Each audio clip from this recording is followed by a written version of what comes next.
is, and we come into this first game, Falcons against Talon. I don't know what to think, Lacoste. Falcons have Talons, and Talons are on Falcons. That's all my analysis I've got. Every Falcon has Talons, but not every Talon has Falcons. Exactly. Yeah, it's really messed up. Looking at both of these drafts, it's very difficult, I would say, to execute what Talon have. I think the idea of Storm and Silencer, big fan of it. It's just the other heroes, they don't really deal that much damage. Like, you also don't have that much control. This is something that Panel talked about, that they have Rocket and the Zip from Storm Spirit. I'm not sure if that's enough. And I'm also looking at the tanky cores on Falcons. This is, ever since this team has been formed, this is how they play. I don't think they're going to be able to fight into this. Curse plus repair bots, way too strong in like certain areas, especially the smaller ones, to be able to take the fight. But once Falcons get to their items, if we're talking about the BKBs, the Dispel, the Manta style on Razor, it's going to be relatively easy for them to take the fight. And if we're talking about some of the tankier heroes in the meta, we're talking about status resistance Tiny, Dragonite with all this high armor. They just don't have enough, especially when it comes down. Like, these heroes are going to build into earlier BKBs, and I'm really worried for Talon if they're going to be able to deal the damage. I think it has to come down to Natsumi being the one who's going to be dealing the damage. We saw Mickey in the previous game managing to stay on top of the network and was able to deliver, especially at the later portions of the game. So this is something that Talon needs to do as well. They need to have super farm Gyrocopter. So that was going to be my question to you. You read my mind. It comes down to Natsumi, and and you know, is the lane easy enough for him to kind of succeed in? Because there is this combination of Muerta as well as Razor, where come levels 2, 3... No, this is not an easy lane. You can be aggressed on. There's not like there's much holding you back. If you land a good Arcane Curse, sure, there's some damage there. But overall, it feels like Gyro has to be very careful. If you land a Link inside of the Calling, bouncing back to the Link, they're gonna die. And speaking of dying, Jocam, he does have Stick. He's healing up a little bit. This is why Tinker is one of the stronger heroes, especially at early levels. You have this turnaround potential, pop a Stick, Fairy Fire, collect a couple of those bots, and suddenly the turnaround potential is there. You get a kill, they don't. And also, we do talk a lot about stacking. We saw in the previous series Liquid stacking quite a lot, having Gyrocopter for themselves. Tinker is the guy that takes up quite a lot of farm, and Snaking is in trouble. WS will be getting that first blood. WS, he was a guy who we kind of got on our radar, I would say, earlier this year in Serbia. Yeah. And I really feel like he's the standout to me on this team. Maybe because it's a newer name for us, or a newish name for some. But he feels like when he's on, they're all on. Yeah, I definitely think that he is... I mean, Mikoto is their playmaker. Yeah. No doubt about it. But if WS and Mikoto both are having a good game, the team is pretty much winning. And speaking of winning, this team hasn't been winning a lot recently. I'm looking at the last 10 games that they played. They managed to win only 1 out of 10. It's not that great. That's a 90% loss. Wow. Every time I do math, I'll give you a different number. Something that is not so obvious. Round. Yeah. Yeah, okay. You never give me the hard questions. You always like when I get to show off my math a little bit.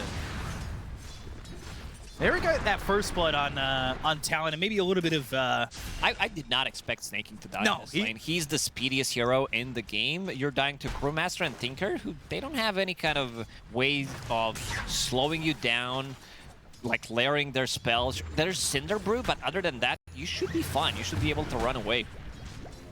Yeah, there is some Cinder Brew, and there's also on Channel 2 Cinder In, and there is another kill here for Talon in the bottom lane, but Cuckoo, he'll end up dead. It's a sacrifice Crit's willing to make, but for the moment he's alive, that Rocket Barrage, the second time around, will get the kill, and they'll take out Crit, so it's 3-1 in favor of Talon.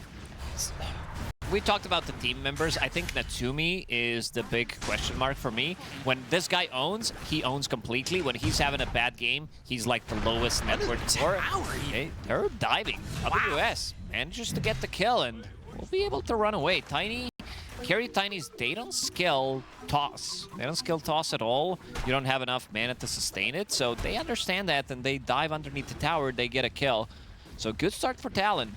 Kodo in the mid lane, on top of CS, playing against Malrine, who was missing during rally. They had a good stand-in, but the results were definitely not where the team expected them to be. I mean, sometimes I feel like it's not where they expect if they come in second.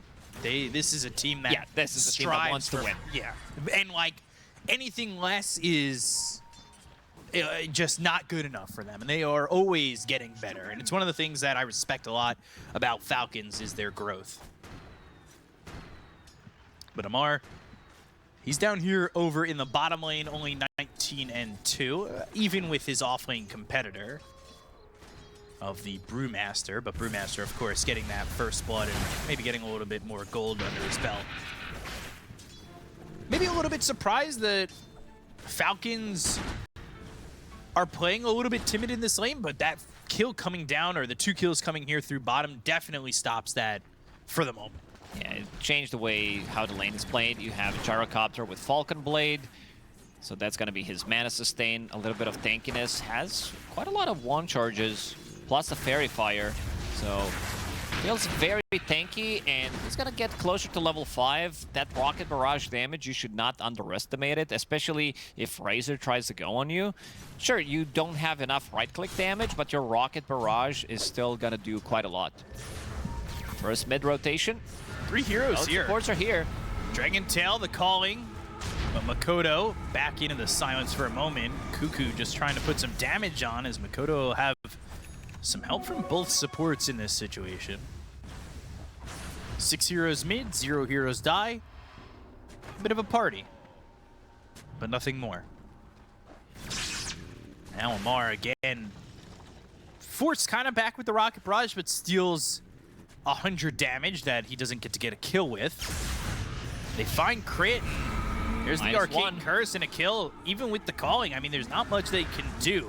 They'll try to put some damage on a Cuckoo, and they've got Snake King off to the side, but they need to pick a target. Going for both isn't exactly going to net you anything. Ooh, this should reveal Obs on the high ground, because they just attacked from the low ground. So they should know something is up. Let's see if Cuckoo reads the situation. He does have 1 sentry ward available. See if he can spot the Obs.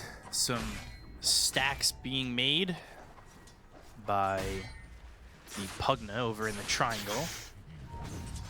Consider he's had some time here alone. He's now getting close to that level 6. He wants that Echo Saber. He wants to, you know, get, I would say, quickly into those levels.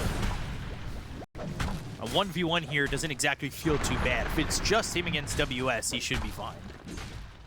If WS hits level 6, they rotate +1. They can definitely kill Tiny, whether this is a support rotation through the Twin Gate. Cuckoo, he's in a good spot, scouting things out, making sure that Crit doesn't get the good angle. Do have the Tinker back top. Malrine was snaking here to steal some stacks. Not a bad job at grabbing some gold. They are making more stacks, so Crit's going to work on that. He'll make another stack there in his own triangle. And there are a good amount, or there is a good amount of gold around the map for Falcons to recover with. And it's not really that bad when you think about it for the Brewmaster. He's going into this Radiance, he's at a decent amount of gold, but they'll get the kill on a Cuckoo. Can they get anything more? Call down was used, Snake King ends up dead. Malrine's gonna try and fight Natsumi. He's got the help of Crit. But on the low ground there too is Makoto, who's got not a lot of health, but a bit of mana to work with, and a couple of sips on that bottle. And now Cuckoo's like, they have an Observer Ward here on the high ground, so that one's gonna get dewarded. It got them the Obs kill, it got them another kill as well.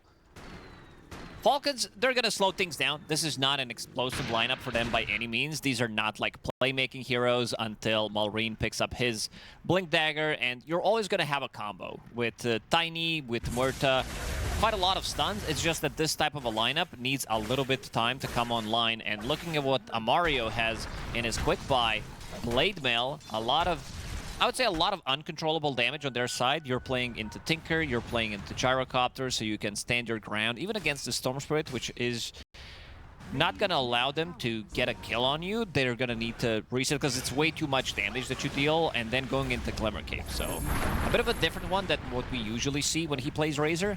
Meta did develop ever since, you know, he played Razor. I gotta check when's the last time that he played Razor.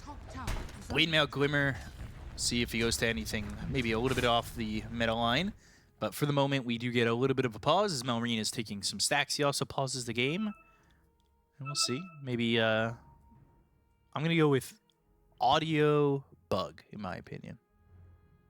That's usually my guess when it comes to pauses. Yeah, I just had to check. It was a month ago when they played against Team Spirit. It was pretty much always BKB. S and Y, sometimes drums in between, Manta style, a lot of the times. But haven't really seen this build from him. So something a little bit different. See if it works out. Natsumi going into the Yags, of course, for this Gyrocopter. Putting some pressure on that tier 1 tower over bottom, but is anybody going to meet Amar in this lane? Right now, Natsumi just kind of hiding out. Needs to be very careful about where he stands if he were to get hit by a dead shot, be linked up. But Cuckoo, he is level 6, so he does have Global Silence ready to go. He's got the Reverberating Silence for Silencer. And TP attempt out. Homing Missile not going to be in time. And Crit goes back home. Snaking going to take over, trying to get 6 here too. He's short of level 6, and so is Crit. Okay, I'm about to get his level 6, at least on the heroes left, needing it. Amar is the one who's getting priority in the triangle to get some farm. In the end, he opts to go for Falcon Blade as his first item. I think it might be in the contract for the team, just to represent the org. One of you guys, like every single game, has to buy the item. But that's his farming tool. A little bit of a tankiness, mana regen, extra bit of a damage. Exactly what Razor needs. Right now, Malrine's sitting top of the net worth by 1,000 gold. It's about the difference between the two teams. They take the tier 1 tower over top with no contest. Realizing nobody's coming over, Gyro commits to going back towards bottom with the Silencer. They're yet to use this Global Silence, but if they find a moment, maybe especially to save Makoto here. Smoke breaks, Ball Lightning gets some distance. Malrine showing off that Blink Dagger, but doesn't get a kill. They do have a deep obs in that mid area that was placed there by Snaking. So maybe they could catch somebody farming those camps, feeling safe in the back end of their jungle by the tier 2 tower. Game is going to slow down, and this is exactly what Falcons want. If they can dodge some of the ganks, if they can bait the Global Silence, then they can really fight. Yeah, there's going to be a Global Silence now, but let's see. That didn't really do enough. I mean, maybe they get Amar in this situation. They've got a homing missile coming in, and the call down did connect, so he's going to get low, and they should be able to get this kill here, and they will. So at least that connects, and they get that kill, but initially it looked like maybe the Global wasn't going to be enough. Yeah, Snaking also didn't use anything. Maybe with the Cripify, he would be able to save him with the life drain, because he was relatively close to him. Was definitely able to use the Cripify. It's a level 1. The cast range is not the greatest, but he kind of started running away immediately. Maybe he thought that they're going to be getting an extra kill. They brought the numbers. They got a kill on Amar.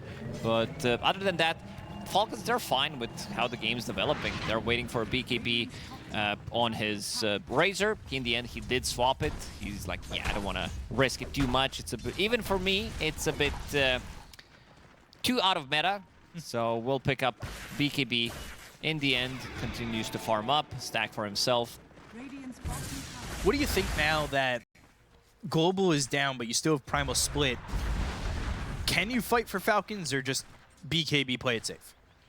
With Dragonite, they could definitely initiate. Dragonite paired up with Murta. Pugna doesn't bring that much damage when we're talking about the heroes, but what this hero does bring is damage to the towers, and Snaking will be able to get the kill in the end.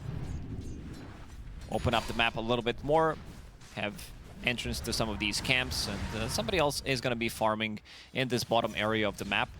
While you have Skeeter, who continues to farm up of his own. Echo Saber is completed. This is exactly like when we saw the drafts. Definitely didn't expect this one to be explosive by any means. On the side of Talon, they don't have enough stuns. They don't have ways to like initiate a fight. We saw the combo, if you want to call it that, where they jump in, followed by a global silence. King Curse onto Malrine, but nothing doing. Just balling away. You don't really have a big split here, I would say, between cores on anybody but Malrine. So, I mean, they're very content. Both teams, like you said, slowing it up, especially. But who goes off the mark first? Because you're going to have a Radiance for the side of Talon. You're going to have Ags. And then for Storm, he's got his Kaya. Maybe he's in between items there. But is that enough to beat, say, the Echo Saber, the Razor BKB timing that they'll have? It's like Brewmaster is on the bottom of all cores, but still pretty good timing on this Radiance, double Bracer. They have to commit pretty heavily to kill this Brewmaster, especially if he is in like Earth Brawler stance. There's a lot of magic resistance. If he gets brewed up, it's very difficult to kill him. Holding on to Great Healing Lotus, 400 extra HP, could make a difference before he can get a split off. They have global silence again. And this is WS, he's going through the Twin Gate. Yeah, he needs to go through the Twin Gate. They want to go for the Tormentor. Deadshot, the calling, the silences all connect, but WS, he's going to be able to get that primal split off, and the global silence is used. These heroes on the side of Falcons are getting low with the call down coming through onto everybody. They'll take out Crit, Snake King, and Amar. 3 heroes dead on the side of Talon. Natsumi's got a triple kill. Cyclone, that's on a Malrine. But unfortunately, they don't got him. Yeah, it looked like it could have been a disaster. Cuckoo was very patient with global silence. They get the calling, they get the dead shot on top of him. But still, Greater Healing Lotus, he was in the Earth Brawler stance, so having extra bit of armor and extra bit of magic resistance. Creep, there we go. That's how it works. You die and you get the shard. All right. Yeah, they definitely do prefer... like, Warp Flare is nice on Tinker, especially because it's a position for Tinker, but Silencer... Start stealing some major numbers. Like +3 every single time. He pops a global, they get a kill for an assist. These are the heroes that don't have that big of a hero pool. These are all 3, like... You have Dragonite, who... sitting at 500 mana pool. Tiny's mana pool is also relatively low, so is Razor's. So now you've got this early amp up in how much brain drain you're doing. This could be a bit of an issue. Only 615 mana there for Tiny, with his int only being 45 at the moment. I love playing against Silencer because I'm stupid. He doesn't do anything. He can't steal anything away from me. I'm like Ogre. You have to be the smart one in this combo. You know that, right? You can't. Yeah, good luck with that. You're supposed to be the smart one. Now I question when you make fun of my math and you call yourself the stupid one, if that's even fair and balanced. We don't want to go there. SNY, oh, sorry. Kaya Sanj completed on Storm Spirit as his first item. Makes him relatively tanky. Skeeter, he's been having a really slow game. Was not involved in anything. This is something that a lot of the times Tiny Position 1 does do. Like, he wants to farm 3 big items. One is Echo Saber, which is his farming tool. Then you need another farming tool, and that's your shard. Pick it up on 15 if you have enough money, and then go for the invisibility. You pick up...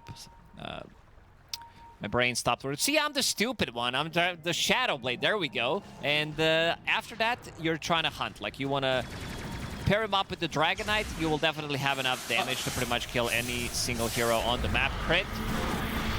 This Obs, I like it. On this cliff right here, recently placed, spots the rotations coming through, and they're able to ball lightning and kill off Crit. Get an easy kill. Kind of showing off that vision. Natsumi, unknown to him, he is on an OBS as well. But they were thinking about going in, and unfortunately now they back out, lose a hero. BKB is available for Amar.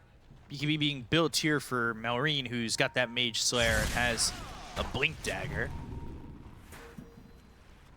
Something I believe was spoken in the draft. They were thinking maybe Ember Spirit to be that Mage Slayer carrier, but they do go to the DK.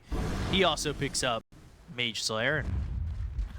Pretty standard for mid Dragonite to pick up the item. Gives him magic resistance and great against Storm Spirit, great against the Brewmaster as well. Even Gyrocopter, who's dealing mixed damage. Skeeter seems like he's ready to go. Shadow Blade about to be delivered. It's coming out on the courier. They are gonna smoke and search, but not quite finding anything. Something we really haven't talked about is the Tinker. We have not mentioned the Tinker that much, but we'll mention him here because he's Dragon Tail, Deadshot, hero. I did not want to talk about this hero at all.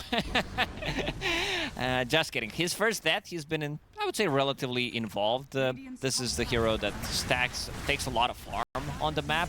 He's about to finish off his mech in 300 gold. Has Holy Locket, 3 points in defense matrix, so things are going to be much more difficult for them to fight into March, fight into Global Silence. So Falcons, they are slowing things down. They are farming their BKBs. This is going to be very good 3 BKB timing that's going to come out from Falcons. Scan is going to connect there for a second, so they know where they are. Marine's going to blink in and pick up amplified damage. Doesn't need to be worried. With the item that he did go for, Mage Slayer, Double Bracer, Power Treads, they can't just kill him from 100 to 0. Yeah, it won't be that fast, and there will be time for reaction, but 5-on-5, I'm still a little bit worried with the global and the primal split if you're rooting for Falcons, of course. Okay, I'm going to have that sustain item of the mech soon. There's a pretty significant difference between the farm and the supports, but of course Cuckoo getting a little bit of a burst up in net worth thanks to getting that shard from Tormentor. Hasn't Mega Brain drained anybody yet. Skeeter casually 2,600 health. BKB pretty far off here for Makoto as well. Like you said, things are aiming to be slow. Skeeter, oh, Avalanche, Deadshot, all landing, the calling, and Global Silence was used, and Makoto's able to survive. Ball Lightning, Vortex, the Shrines both picked up by Falcons. They'll TP one out, but now, have they left the Tiny to die? It looks like it. Have a Shadow Blade. Tanky hero, but they left him because they know he's okay. Well, they've got dust. Another one. Maybe he's not okay.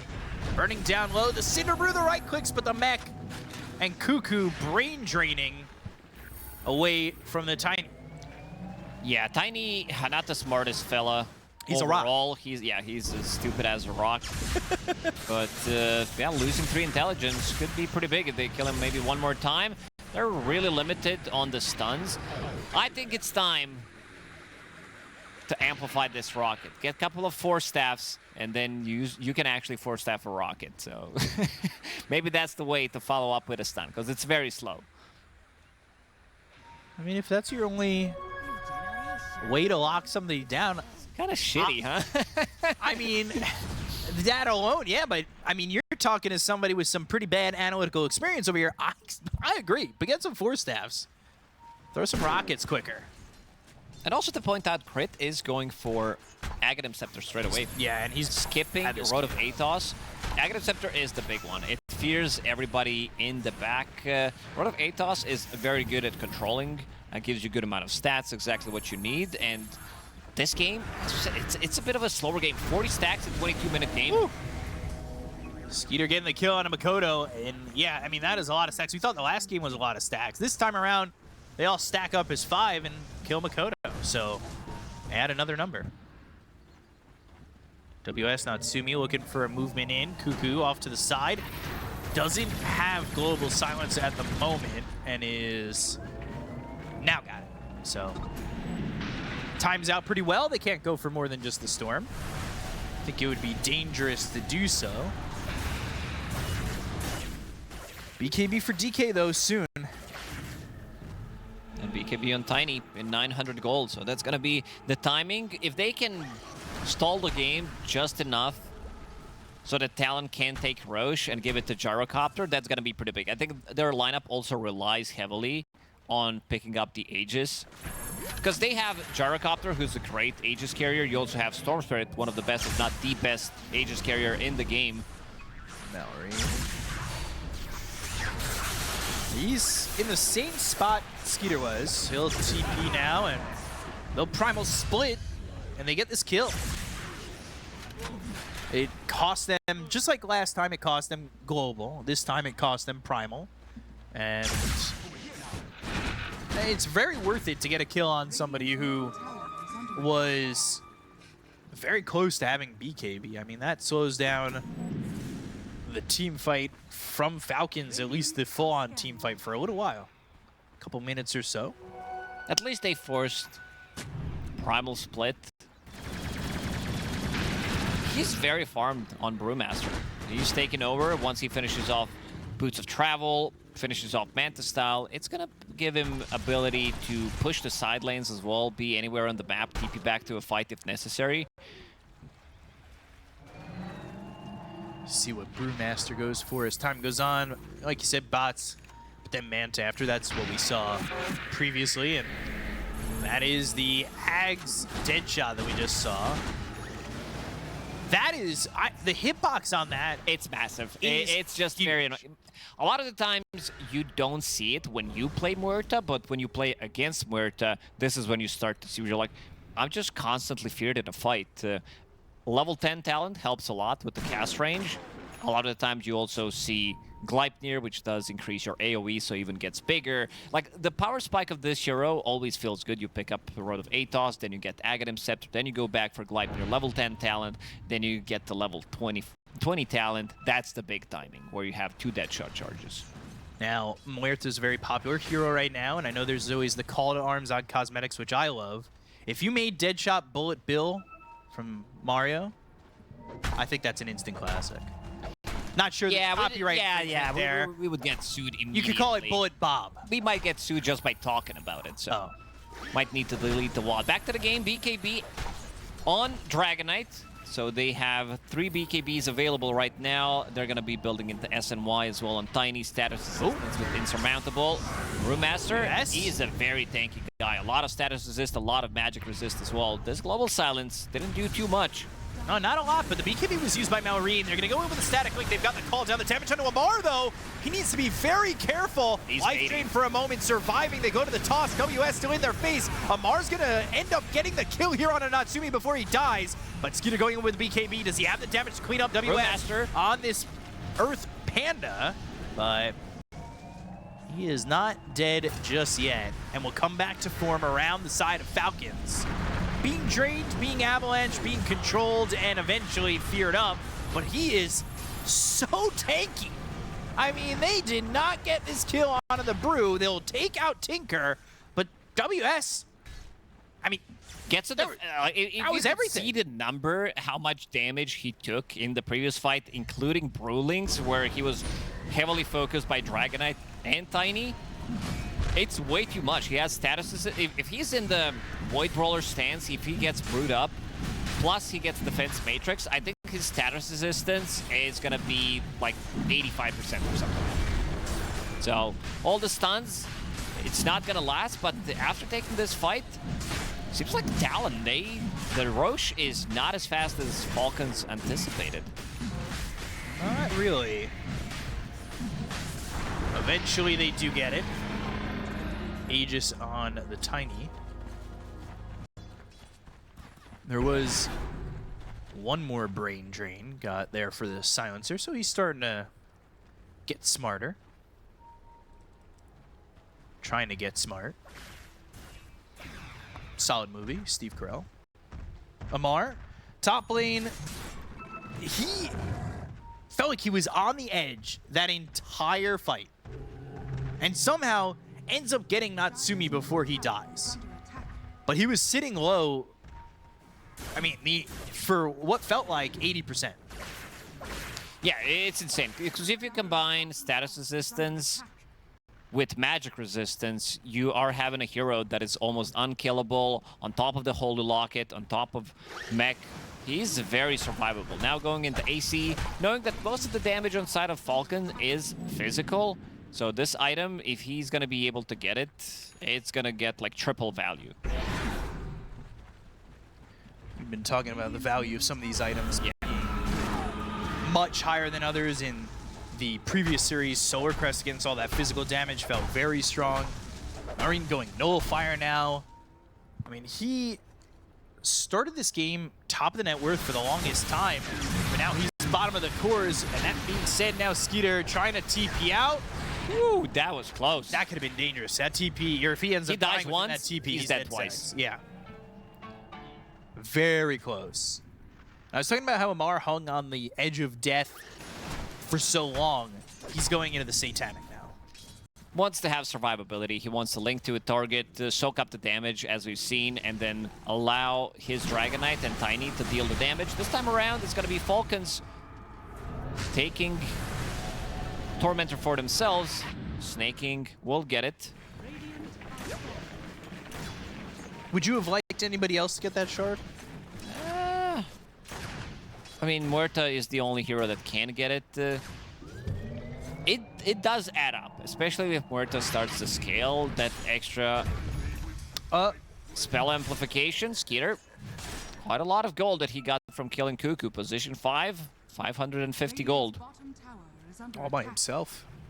Just spots a silencer, kills a silencer. Silencers have a habit of getting further into games and being pinatas full of gold. You don't really offer too much if you're out of position, and you have to start sitting pretty far back. Yeah, your position needs to be the possible, like, sometimes you will see when Silencer gets the refresher in scenario when he's playing against Nigma with the refresher, sitting in the fountain. It did happen in one of the professional e-games that I watched where Silencer did not want to leave the fountain. Like, he was ready, he has one job, cancel the black hole. He actually has two jobs, cancel the second black hole afterwards, but you know what I mean. Skeeter still holding the Aegis for almost 2 minutes. There was a game where Ame was Spectre and Innocence was Silencer, and he wasn't moving to the point where he was keeping on the base defense, so he couldn't get haunted on. It always has to be Ame. Like, I mean, yeah. Ame's involved in a lot of memes. He was, and you want to know what's crazy? He's keeping Silencer in his base like this. They're up 40,000 gold. They lost. They ended up losing that game, which was pretty crazy.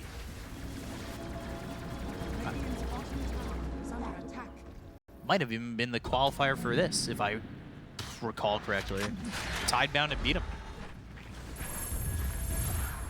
But Silencers, they end up being in that poor position where they have to play this position 6 Dota. He is really not. He's having fun. For now. In the first 10, 15 minutes, I'm making that move. I'm stealing their int. 15 minutes in. What if I become a carry? Gets the shard from Tormentor for free, but haven't really seen much from him. Like, you're basically become one button in a losing game. I'm not saying that this is a losing game. I would say that their chances of winning their game are getting lower and lower as time progresses. Maybe we can check what Dota Buff has to say. What does Gabe himself want to give in terms of numbers? Well, he's feeling generous right now. And it's increasing. It's a holiday weekend. 4%.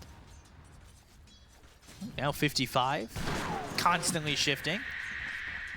This dead shot's annoying.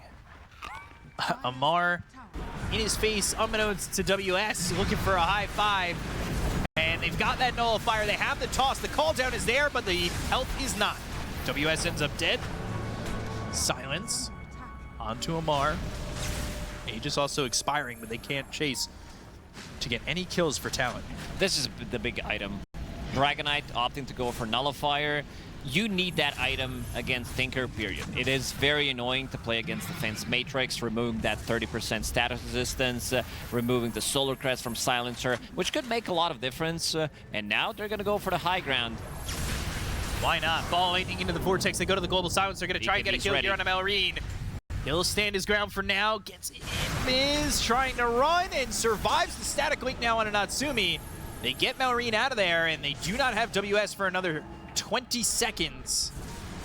But DK back to full health and mana. The heroes are tanky. This is something that we saw. The panel also talked about it, that they don't really have that much damage. Sure, items are starting to come onto Gyrocopter, like he's about to finish off his butterfly with the Storm Spirit, but your Brewmaster, he's really not dealing the damage in the fight. It's more about the control. Tinker, it's more about the sustain. Silencer is literally one button, pretty much. He's not dealing the damage, so two heroes that need to be combined together is Storm and Gyro. Almost committed. Split. But that stun, it lands onto Snake King. We'll see if he has the damage. I mean, Amar is here. They're baited pretty far in. WS really dangerous. Doesn't feel comfortable playing. Like, he needs to spread his Brolings. You're playing against Tiny. It's way too much damage. You're playing against Razor Dragonite. There's a lot of splash and AoE damage that Brewlings are gonna die to, so not an easy game for Brewmaster. Not at all. And that's split now on cooldown. Falcons feeling like they can smoke. And with no split, no global silence, I mean, the big portions of Talon's defense is pretty much non-existent. Skeeter will take the tier 3 tower. Malrine right behind him, blink into the Dragon Tail. They find Cuckoo. Cooldown's going to be committed. Vortex pulling in the DK. Malrine down to about half health. Look how patient they are. And tossed away from the base. Not even blinking, not using that BKB. They know that the damage can't come that quickly. It's Vortex into Gyrocopter's right click, so they have enough time to react to it. All three cores still holding the BKBs. Yeah, Malrine's back to full health. Global Silence is off cooldown once again. They're able to use it, but they go to the BKB. It's from Amar. They're going to go after Natsumi. He's trying to get back into the base. The static link, the damage is there. They get the kill to take out the Gyrocopter. He's dead for 74 seconds. No buyback. And that will also include the tax of a bottom set of racks. This is the timing that Falcons were playing for. Get all the spell mechanics, knowing that they don't have enough. And speaking of damage, Tiny does have quite a lot of damage now. He also has Serrated Shiv. Gyrocopter didn't finish off his Butterfly yet, so we'll have a True Strike. And also that extra bit of a damage. That's gonna come out 8% of current HP, which is pretty massive. Tinker also starting to scale a little bit, or at least trying to, picking up Aghanim Scepter. He wants to shrink Tiny. He wants to put him back to his level 1 ulti. Trying to make him degrow. I don't know what the shrink. I'm not the smart one in this, dude. No, you're definitely not. All right, that's another barracks that they killed. Melee 1. And Roshan guaranteed to respawn within 2 minutes. They'll have some time to get another item under their belt. They could go for Roche. If you're Talon now, until you have both global and primal split, which they'll have in 5 seconds, it just doesn't feel like you're going to be coming. They've been on 14 kills, by the way, for a while. I'm going to look at the last time they got a kill was, because it's a lot of wards. And then they got a Mar, and that was at about 25 minutes. That was the last kill they got. Ooh, 11 minutes ago, almost 12 minutes. Yeah, you can definitely see the flaws in their draft where they are unable. Like, sure, Storm Spirit is fine. He zips in. The concept is fine. It's just that they need some kind of a control. They need somebody to keep them in place. Brewmaster is fallen off so quickly. Like, his split doesn't really do much anymore. No, not really. 'Cause they're able to wipe out the Panda so quickly. I mean, you split, and then you're down to just your Earth Panda running away. And that's been the case a couple times here for WS. And you spoke about the positioning of the Pandas as well. When you're going into the Tiny like that, you feel very vulnerable when they're clumped up together. Skeeter. Invis here, looking for an option, but clearly have an obs, and they will clean that up. Natsumi's top lane, but Roche is available. They're not even electing to go for it right now for Falcons. They could and just get this Aegis. And that tier 3, the final tier 3 in the top lane, is a little bit safe due to the fact that they do have the creep wave pushing top towards the tier 2. But for how long can they keep it safe? Can they keep themselves in a viable spot in this game for Talon? Talon using the scan. They know that they have vision in this triangle, so it's very hard for them to approach. Like, even with the smoke, you're still gonna reveal yourself, and you know that they have full vision. Right now, Falcons, they're camping on top of this observer board, and Malrina's like, we know exactly where you are. I'm gonna take the barracks. WS for the mid center racks, they got that. Now the global silence is gonna come through. They're gonna look for Amar. They've got themselves the silence on him, but he pops that BKB. He's a little bit too late. He goes to the Satanic. He's not able to heal enough. Natsumi had the damage with the BKB of his own. The ball laning away. They get the kill into the Razor, and now the side of Falcons. Are they safe for the moment? It looks like they are with Gyro and Storm heading back, but they do have WS at least in their face. Leader's waiting, thinking about going in. They do see him. And he'll come back to form, but the BKBs are there. WS, he dies, and with Makoto going in, he's dead too. Avalanche on the 2 heroes, and all of a sudden a dead shot onto the remaining 3. Talon have to be very scared because they're going to lose another. I mean, that was such a good timing.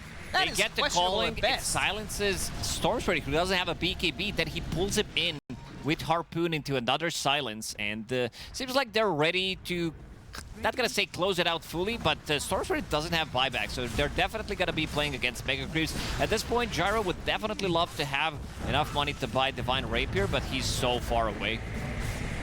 This is Megas. This might just be it. No split, no Storm, no Brew. And with no Storm of Bruin, that means Falcons can really come in and finish you off. Their heroes are fine in terms of dealing with Mega Creeps. You have Storm, Tinker, Gyrocopter is the big one, of course. But yeah, if they want to wait it out, they can go for Roche, who is changing his position, going to the bottom pit. And Amar did die in the previous fight. He had buyback available, plus a TP. They were also holding onto an outpost, so could easily come back into the fight. This is why Talon didn't want to really commit. They wanted to back off, and now you're going to be playing against Tiny, who is pretty much 6-slotted. I love the itemization on side of Falcons. All 3 cores building a BKB, and all 3 of them building into SNY. Knowing that the importance of the stat resistance, you also have Satanic on Razor, another way of dispelling things. And Talon, they know. They don't take this fight, they give Roche for free. The game's pretty much gonna end. You're gonna have Tiny sieging the tower. Cuckoo trying to play some Observer Ward. He does plant Sentry and Obs in front of the pit, but Team Falcons, they're too experienced. They're waiting for the creep wave to come into the enemy base. They know something's cooking, and now they're gonna wait until they show up their heroes and go immediately into the Roche pit. They showed they do hear the yell, but this isn't the slow Roche it was the first time around.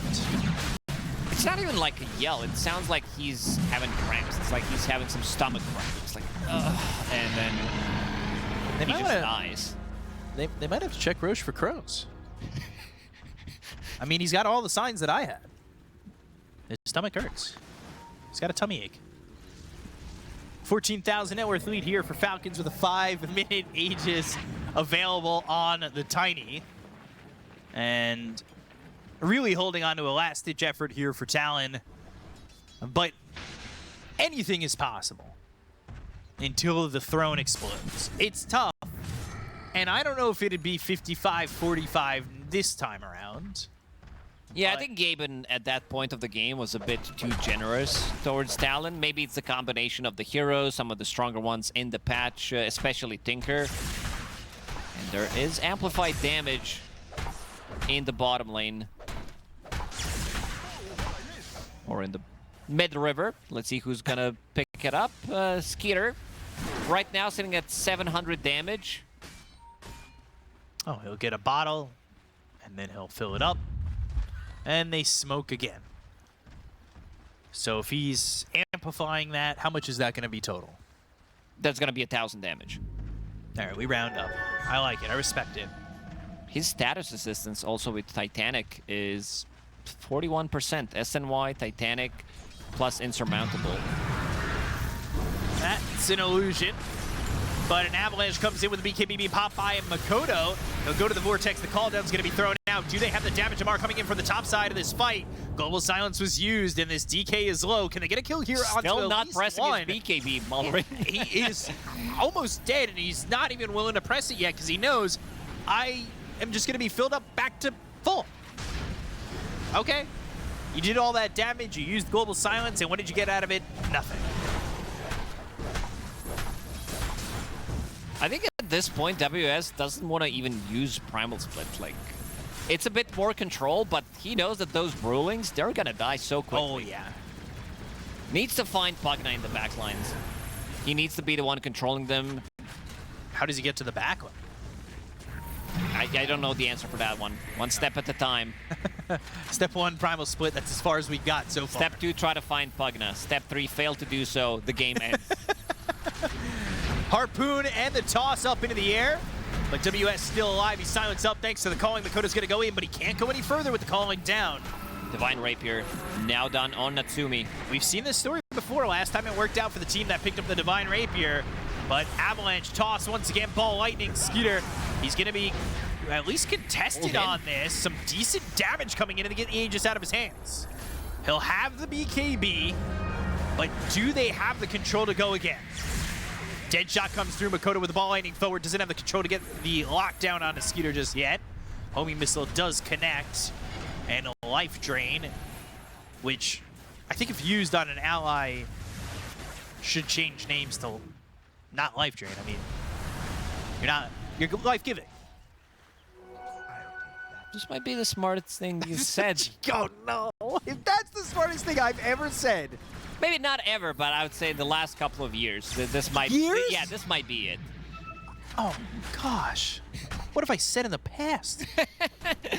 They can't really end now that with the Gyrocopter, with Divine Rapier, and Constant March in the base, Radiance Burn, Manta style. WS, he is very tanky, sitting at 40 armor, status assistance, Manta style, and Ogre Shield Totem keeps him alive. Let's see how Falcons are gonna approach this one. Kill Tormentor first. Shard for 2. free. Pierce the Whale. 2. This is a very low number. This might be one of the lower numbers 45 minutes into the game. 30% or 2%? Yeah, it's 2%. 2% spell amp. Percent spell amplification each time she kills an enemy hero or they die in her vicinity. Okay. But gains it retroactively.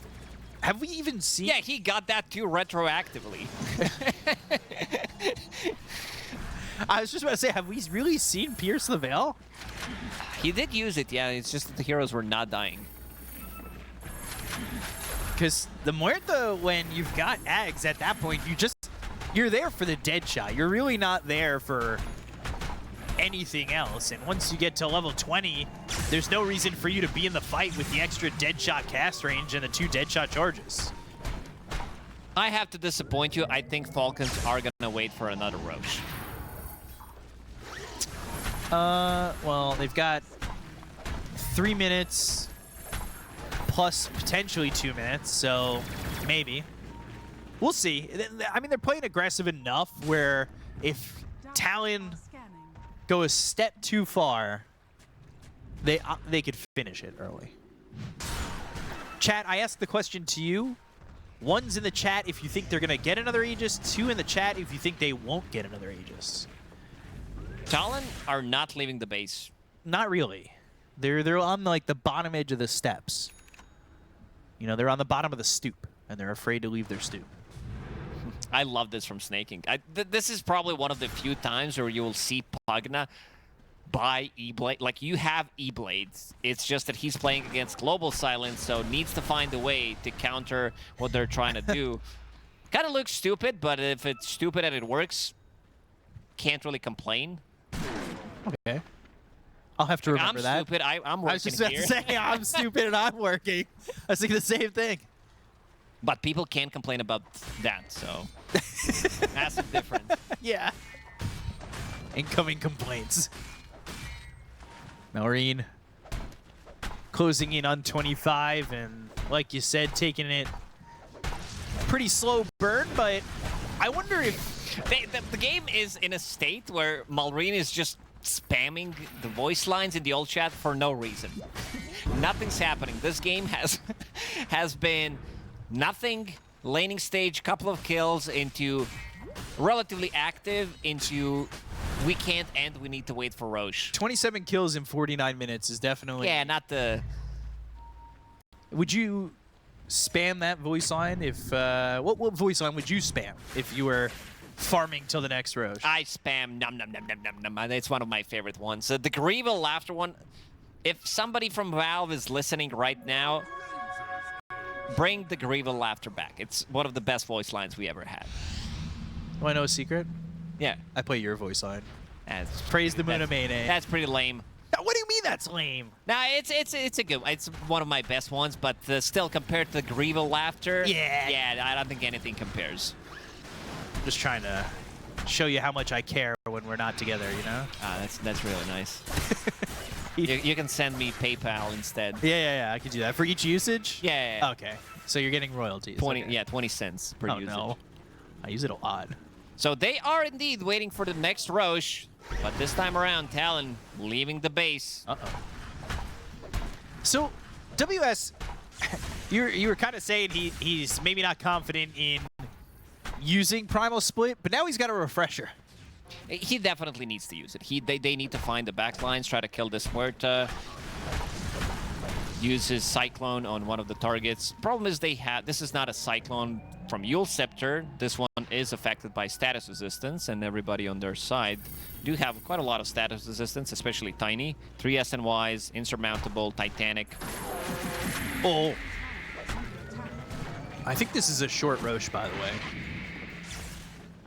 According to the clock over the Roche pit, it's going to be like now. I nailed it this time. Can't fool me with the timer that says 2.5 minutes. No, you're very good at using this analog clock, digital clock, especially. I finally got it right. I was happy.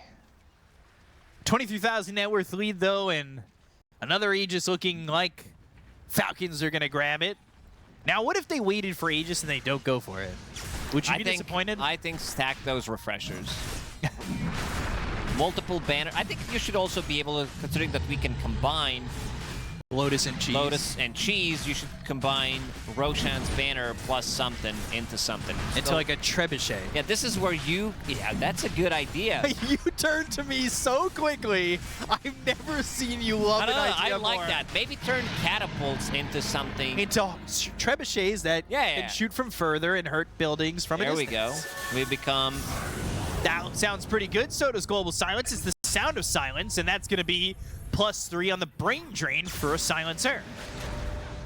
That's the only... Avalanche toss. That's the only one that he got in the last like 30 minutes ever since he picked up the shard. Skeeter's actually going to die here and lose his Aegis pretty quickly. This Divine Rapier doing a lot of damage, but Natsumi needs to run. Stealing the damage. The Void Panda throwing him away, but Natsumi's going to end up dying here. He doesn't have buyback. The Divine Rapier is on the floor, and so are 3 of these heroes. Divine Rapier picked up by WS. He's going to go into the Primal Split once again, and he should be able to make an escape with this Divine. Oh my gosh. NMR, they call GG anyway. They call it. He does not have buyback. I mean, they've been playing against Mega Creeps, holding for relatively long. It just was not enough. Like the timing on Falcons, they understood the assignment, farmed the BKBs, farmed these SNYs, because they lacked control on Talon, and it did really show in this game. Thank you very much. Coming into the first picked game here for Templar Assassin. Ready to show us why it's been the most contested hero. It was 100% contest rate, still is, but it was 18 games, 18 bans. And Lacoste, what's the reason for it? Why is TA so banned? The hero farms so quickly. I was, like, during Rally, I think she was heavily contested. She was picked up 5 or 6 times, I believe. Overall, different facets this time around. It's going to be Void Blade facets, so bell damage and minus armor. there are applied the Sideblade split range, which is very nice. It does allow you to get more farm, and it makes her also super strong in the lane. It gives you that kill threat, but this is one of the fastest farmers in the game. It's a hero that builds into Deso. It does allow you to take objectives, Tormentor, Roshan, towers as well. One of the better overall heroes, because if we talk about heroes that can take objectives, Ursa is probably up there because he can kill Roche, Slaughter as well.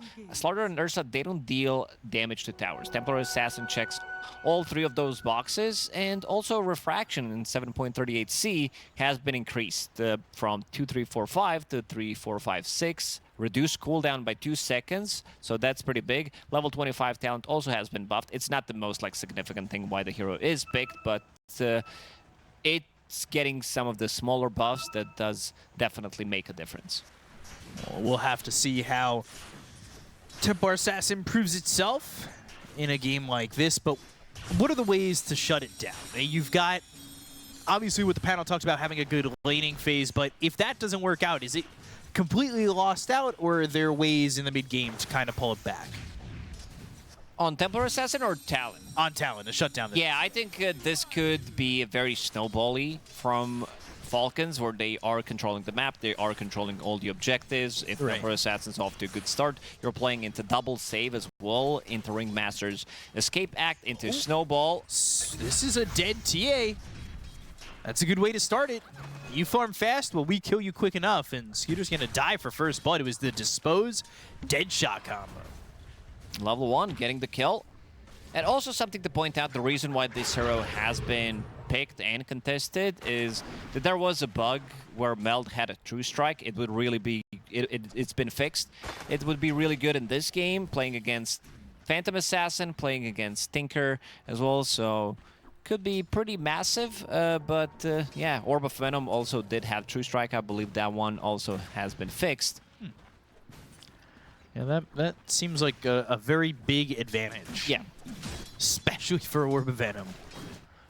But gone now are the ways of that, and let's see how it kind of goes on with the TA. TA also one of those heroes that if you don't have the best lane, if you've got some stacks, you really do clean them up pretty quickly, and you can go recover. back to jungle, recover. Yeah. Exactly. I'm looking at the top lane. 3 heroes kind of have the same glance value. Like, they all look the same. Templar Assassin, Marcy, Muerta. Because the TA holds the Sideblades back, the cape on Muerta, and the cape on the Marcy cosmetic. Okay. Maybe I'm old, but I have to focus to see which one is which. We gotta get you some glasses. Yeah, that's true. I stopped wearing my glasses. Because you got contacts, or you just blind? stopped. Okay. This is a you thing now. That's a you problem. If I didn't have my glasses on, I don't know if I'd be able to even see the game. Early on, though, 1,000 net worth lead here for Talon. And also, something to point out, there's a very interesting mechanic between... I think that's why they picked Marcy into Puck, because Puck uses the leash, uses the coil, and then Marcy uses unleash, and she gets unleashed.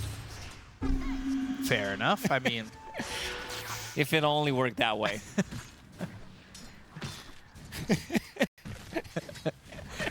Skeeter sneaking in the top lane, just kind of maintaining for the moment. 20-5 for this Storm.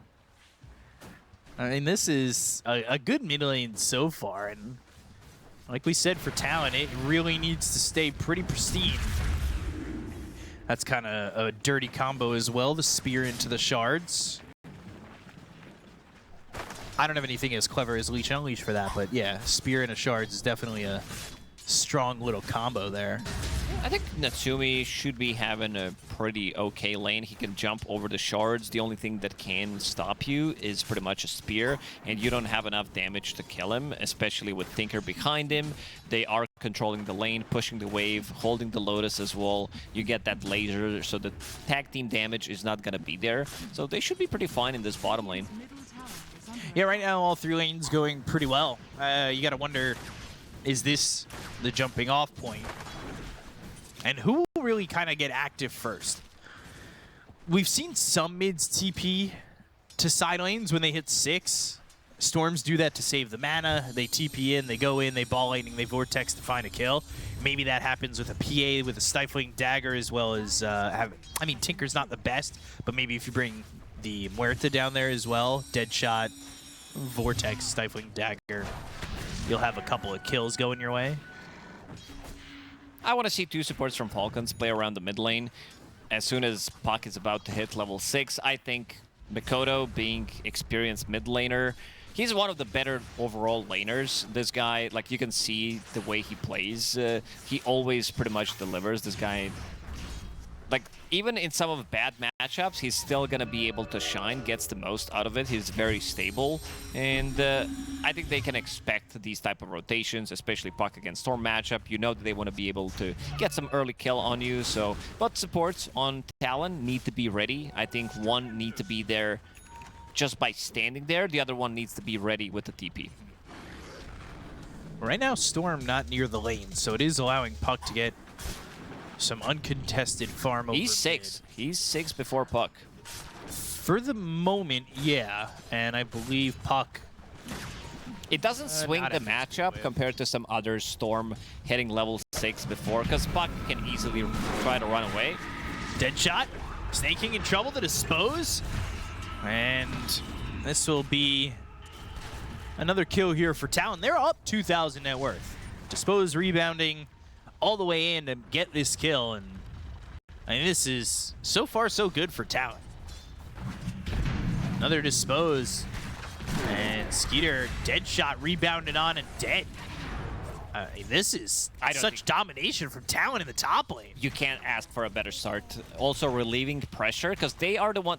There are 2 things that you can do when you're playing Storm against Puck, knowing that the supports are going to rotate. So you relieve pressure off Storm Spirit. You make a rotation on the other side, knowing that the 2 supports can't make a move. For now, it's Crit lurking around the mid lane, thinking if they have enough damage. Malrine is a little bit low on mana, does have bottle and 1 charges, but seems like Mikoto is reading the situation really well.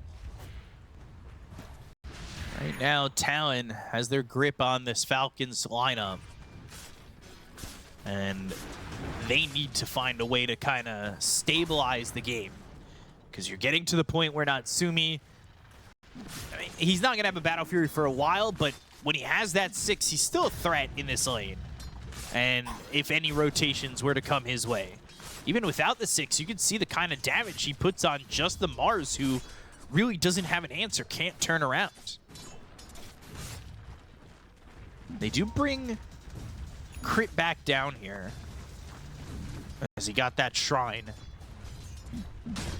However, things for Talon, maybe they slow down. I mean, you're seeing a lot of the Falcons lineup, especially the TA backing off into the jungle, not showing in the top lane. Ringmaster was there alone for the moment, but Skeeter's only level 4. I mean, this is brutal for him. Trying to farm up the jungle. Nobody is in the top lane. Seeing the WS is level 6 already, nobody wants to go to that lane knowing that they're gonna die 100%. So maybe they need to bring 2 heroes, or they try to make a move on the other side of the map.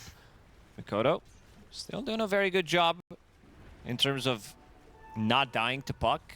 Also looking at his items, Raindrop, Soul Ring, Magic Wand, Fairy Fire, all these tanky items. Power Treads on Strength, sitting at 1400 HP, and they're gonna steal some of the stacks as well.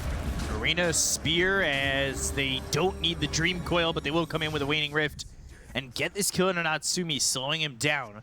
I mean, they got left alone, so that ends up being a big dagger mark for Falcons, and now they use a 2-man Dream Coil. This could turn into a couple of kills here, as it'll at least turn into this kill on a Cuckoo. Snaking getting chased, Deadshot bounces off Snaking and lands on a Malrine. They'll end up finishing off Snaking, so that's at least a 2 for 1. Malrine on the high ground, Vortex on a Crit. He'll start up that snowball, goes across the Storm, and lands on the Muerta. They finally get the kill on a Joken, but WS is here. It should be a second with Crit. He missed uphill, but Healing Salve. No. Was not fast enough, but I'm looking at what Amara is doing. He's tipping Natsumi 20 seconds after they killed him. Was it on cooldown, or is he just Maybe it was on cooldown, but I think things were happening early for him to actually use it, so It's just the Mar things. And this also relieves pressure off Skeeter, who isn't really having the greatest time. He did die 2 times, so they needed to make some kind of a move. Falcons still 3k gold behind. Yeah, I mean, the TA is 2,700 net worth. Like we said, TA can recover, but you're going to need some openings here, and that's coming from the fact that Puck wants to move and make fights happen. Can they make it pay off? So far, I mean, sort of. Snake King disposed, and there's the calling to stop anything that was going to come through there from this Ringmaster. WS with the Unleash getting that kill and cleaning up top, controlling that top end of the map with really no contest from Falcons. Natsumi's alone in the bottom lane. There is another coil. Malrine doesn't have a TP. He's bringing it on the courier, but it's still on cooldown. Because Natsumi was playing very aggressive in the bottom lane. I think this type of a move could potentially be punished. Arena into a TP gives you just enough time. Right. They didn't need to use the coil last time, but they end up having the Waning Rift, and let's see if they come over. They are smoked. Can they find the PA? Already backing up. I mean, this is so good from Natsumi. Aurene moving over, but not finding this PA like they would have hoped. This is just a great read from Natsumi to get out of harm's way. They do throw a deep ward there. I mean, maybe they could get some vision if he does show back up to the lane. They could stick by and take these camps near the lane. But actually, fortunately for Falcons, they think, at least, that they've got themselves a PA in their sights. But the calling, snowball all the way across Natsumi, and they'll lose Skinner too. WS, he might get it. Got this he was kill thinking about solo? going in and maybe even going for the second kill. All these orbs, Orb of Destruction, lowering their armor, slowing them down. Orb of Frost as well, slowing them down. These are range heroes, so you're slowing them even more. So get on top of him. He did buy a dust, so 2 dusts on WS. Making sure that he has another one when the cooldown resets in a minute.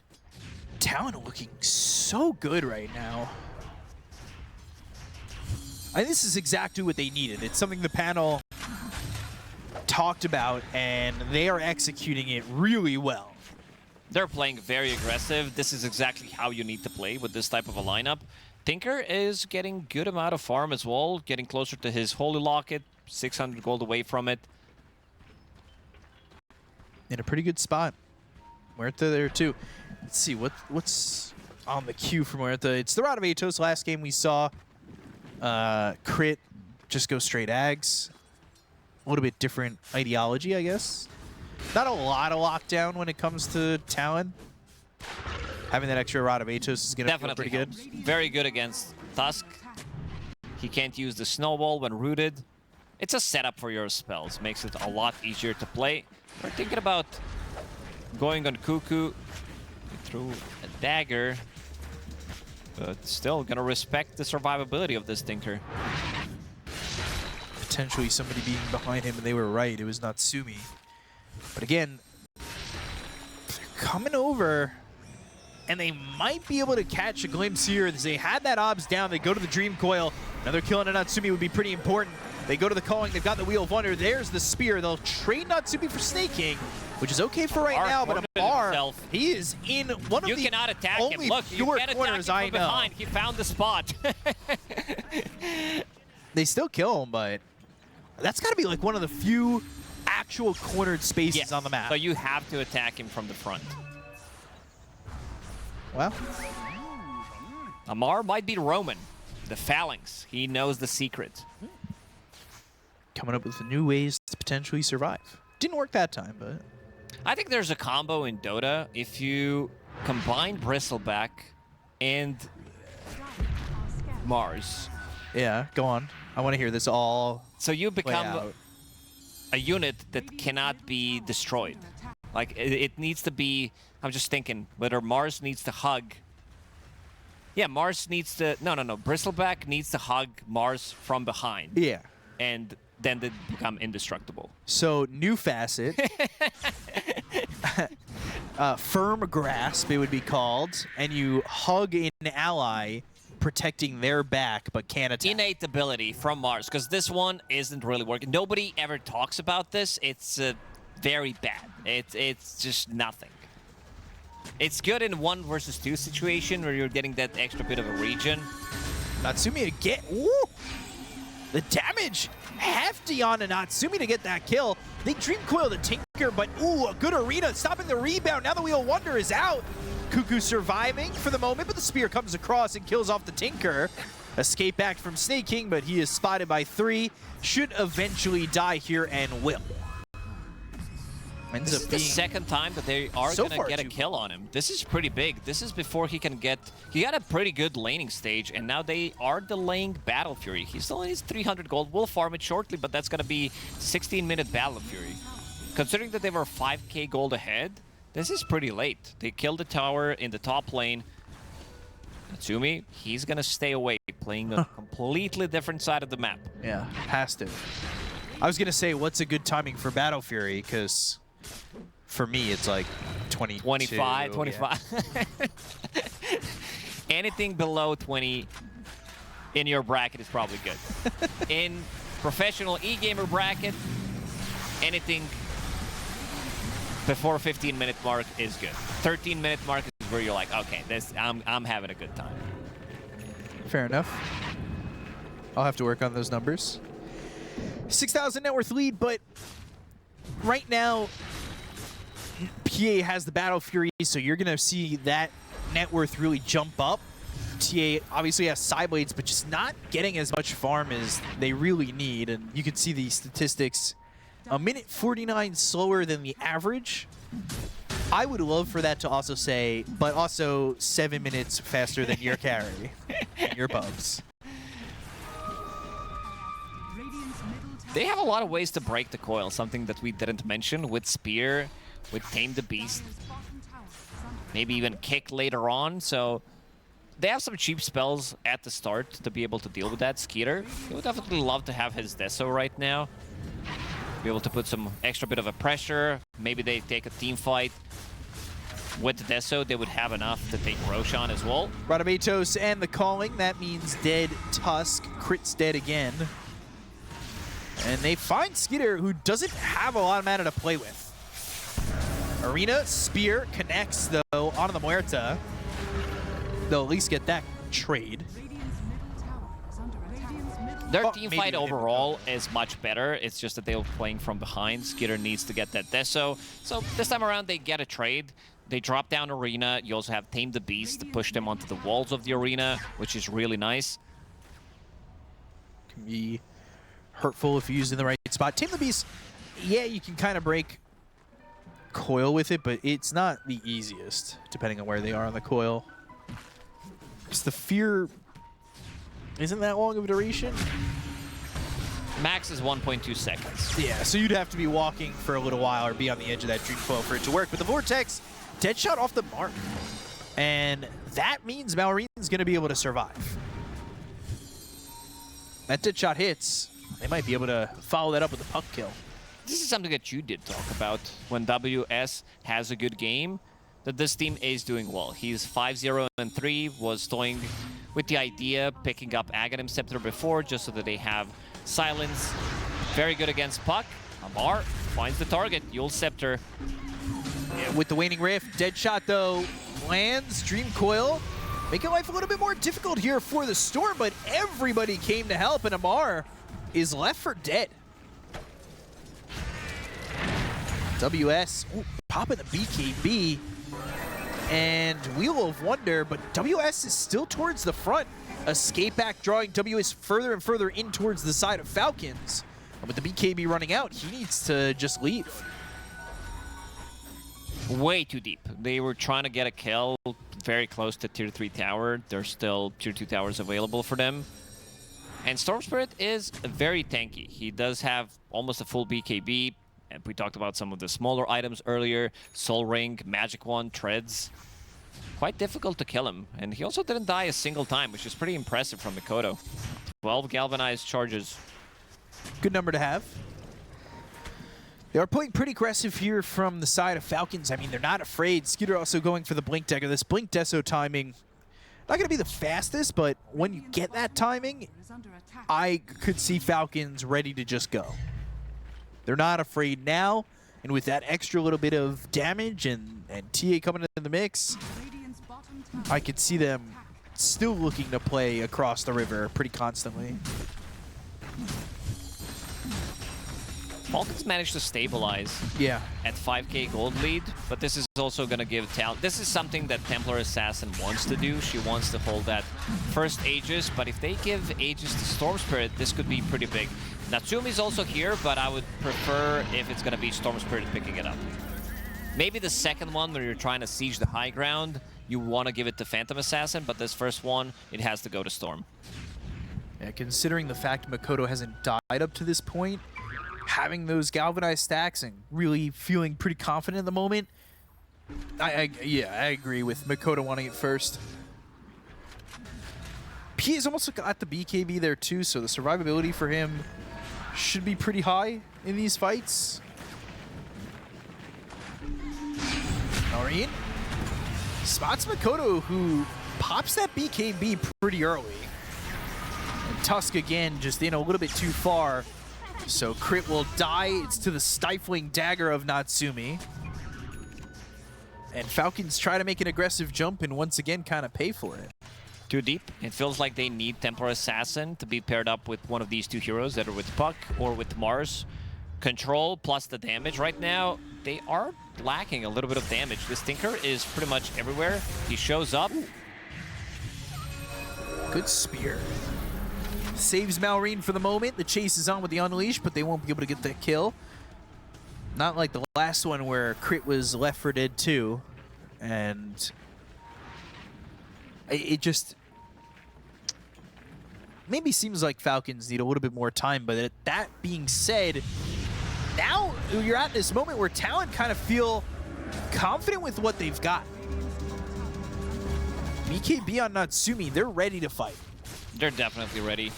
Even with no BKB on Storm Spirit, it's going to reset in 25 seconds, so he should be fine with that Aegis. Also to point out, Amar, he is not going for a Blink Dagger, at least not yet. So for now, he has Yule Scepter, which is a great catch against Storm Spirit, the spell mechanic against Tinker, which is something that you do need. That's why he has Nullifier as well. He will get the Blink Dagger eventually. You can't really play Mars throughout the whole game without a Blink Dagger, but for now, thinking that they have enough of initiation with the Puck Coil and then he can follow it up.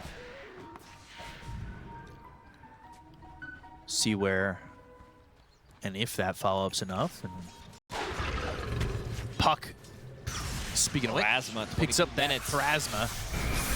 Vortex all the way down, trying to get this Ringmaster who's silenced but gets the escape act off, doesn't know where to go, doesn't want to go back into the calling.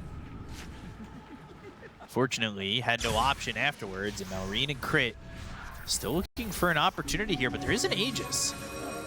You know, fighting into this is probably ill-advised, as they have to back away and go through this Twin Gate once again, but the option might be Natsumi. Amar gonna be jumped on. The Unleash is there. He'll pop the BKB, but the physical damage is gonna be too overwhelming. Natsumi used an early BKB. He's still trying to get the kill to Amar, but he's just blocking it. That shield keeping him alive. BKB is now done for both him and Natsumi. Amar is the best player at turning. He's playing Bristleback, he's playing Mars, and he's turning so quickly. Every single time you watch him play these two heroes, casual blood grenade thrown. Malrine, he should be fine.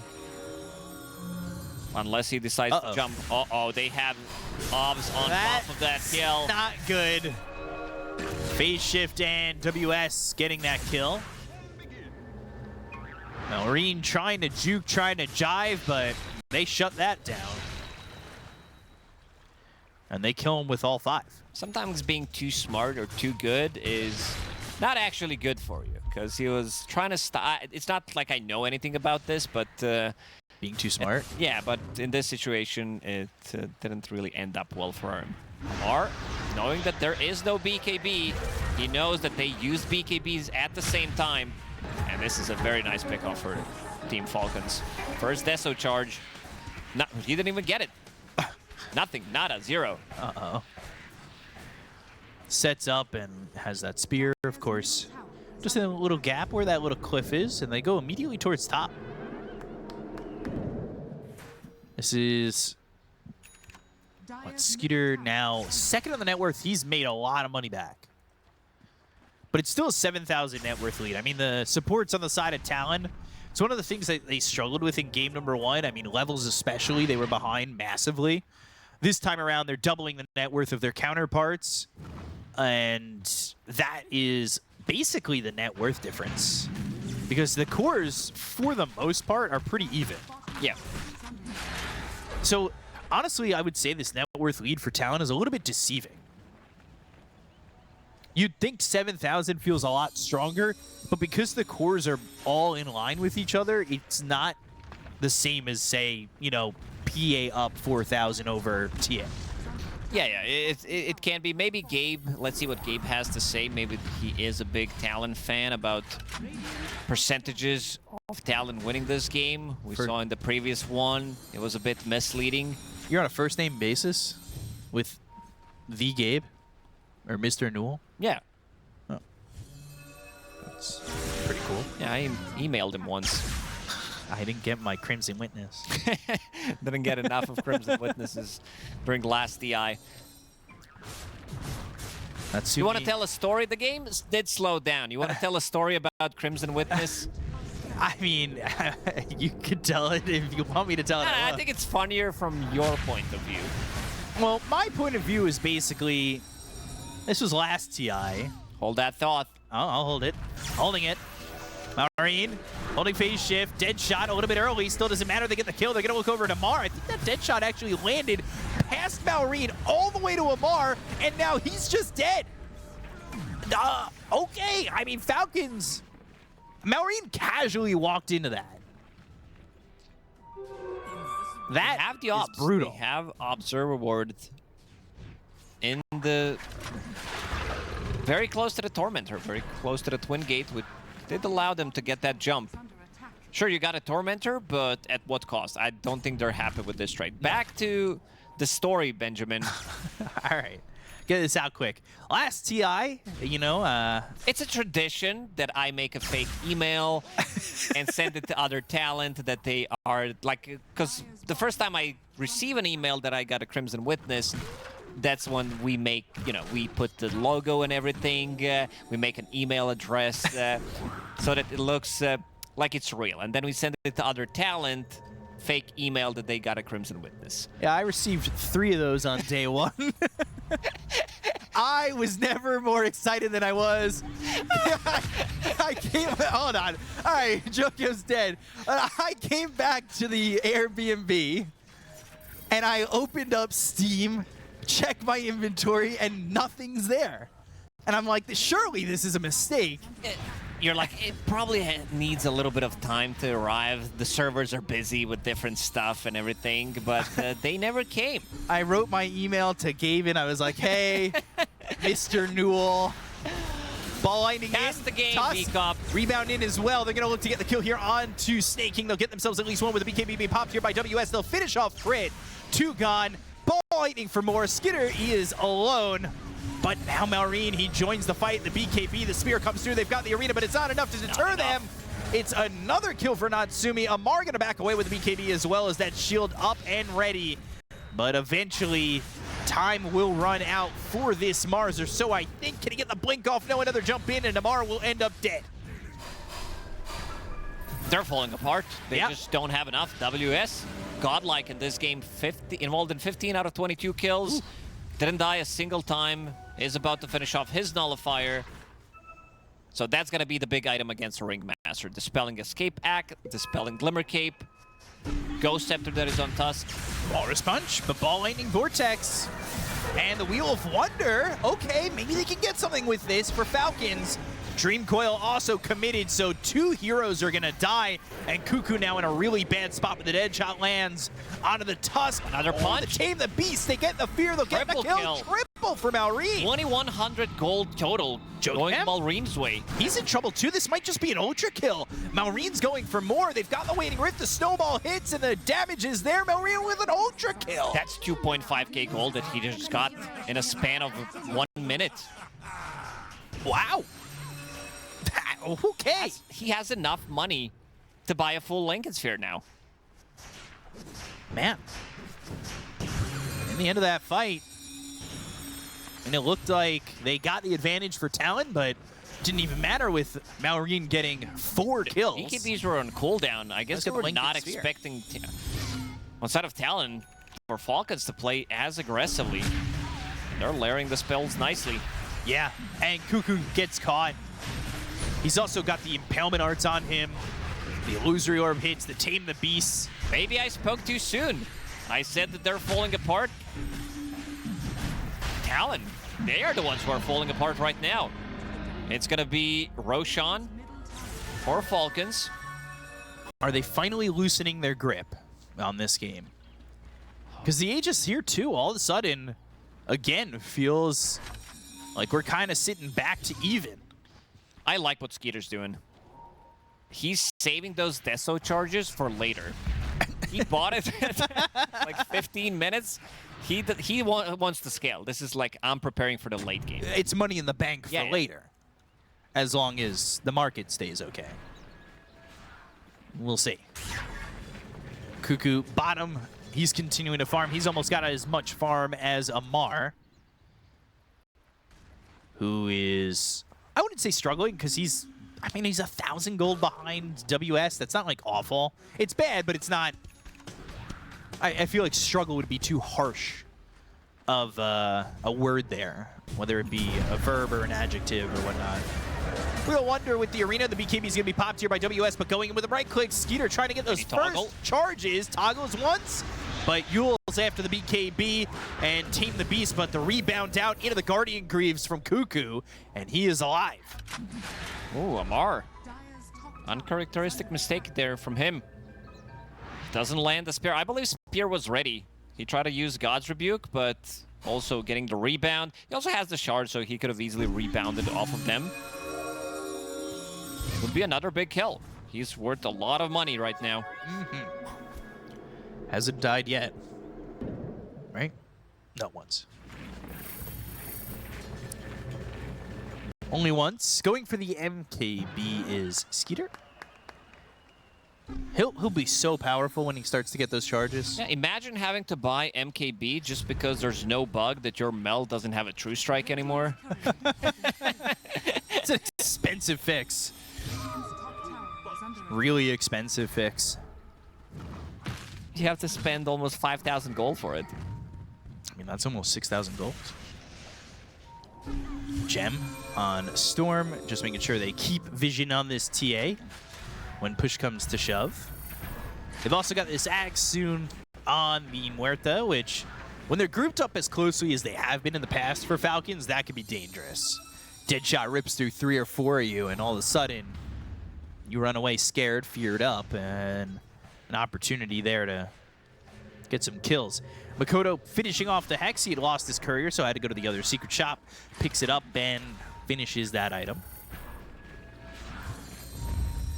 They smoke knowing that they've got this extra bit of power here with that Hex. Let's see what they can make happen, knowing there's an Aegis still on Skeeter.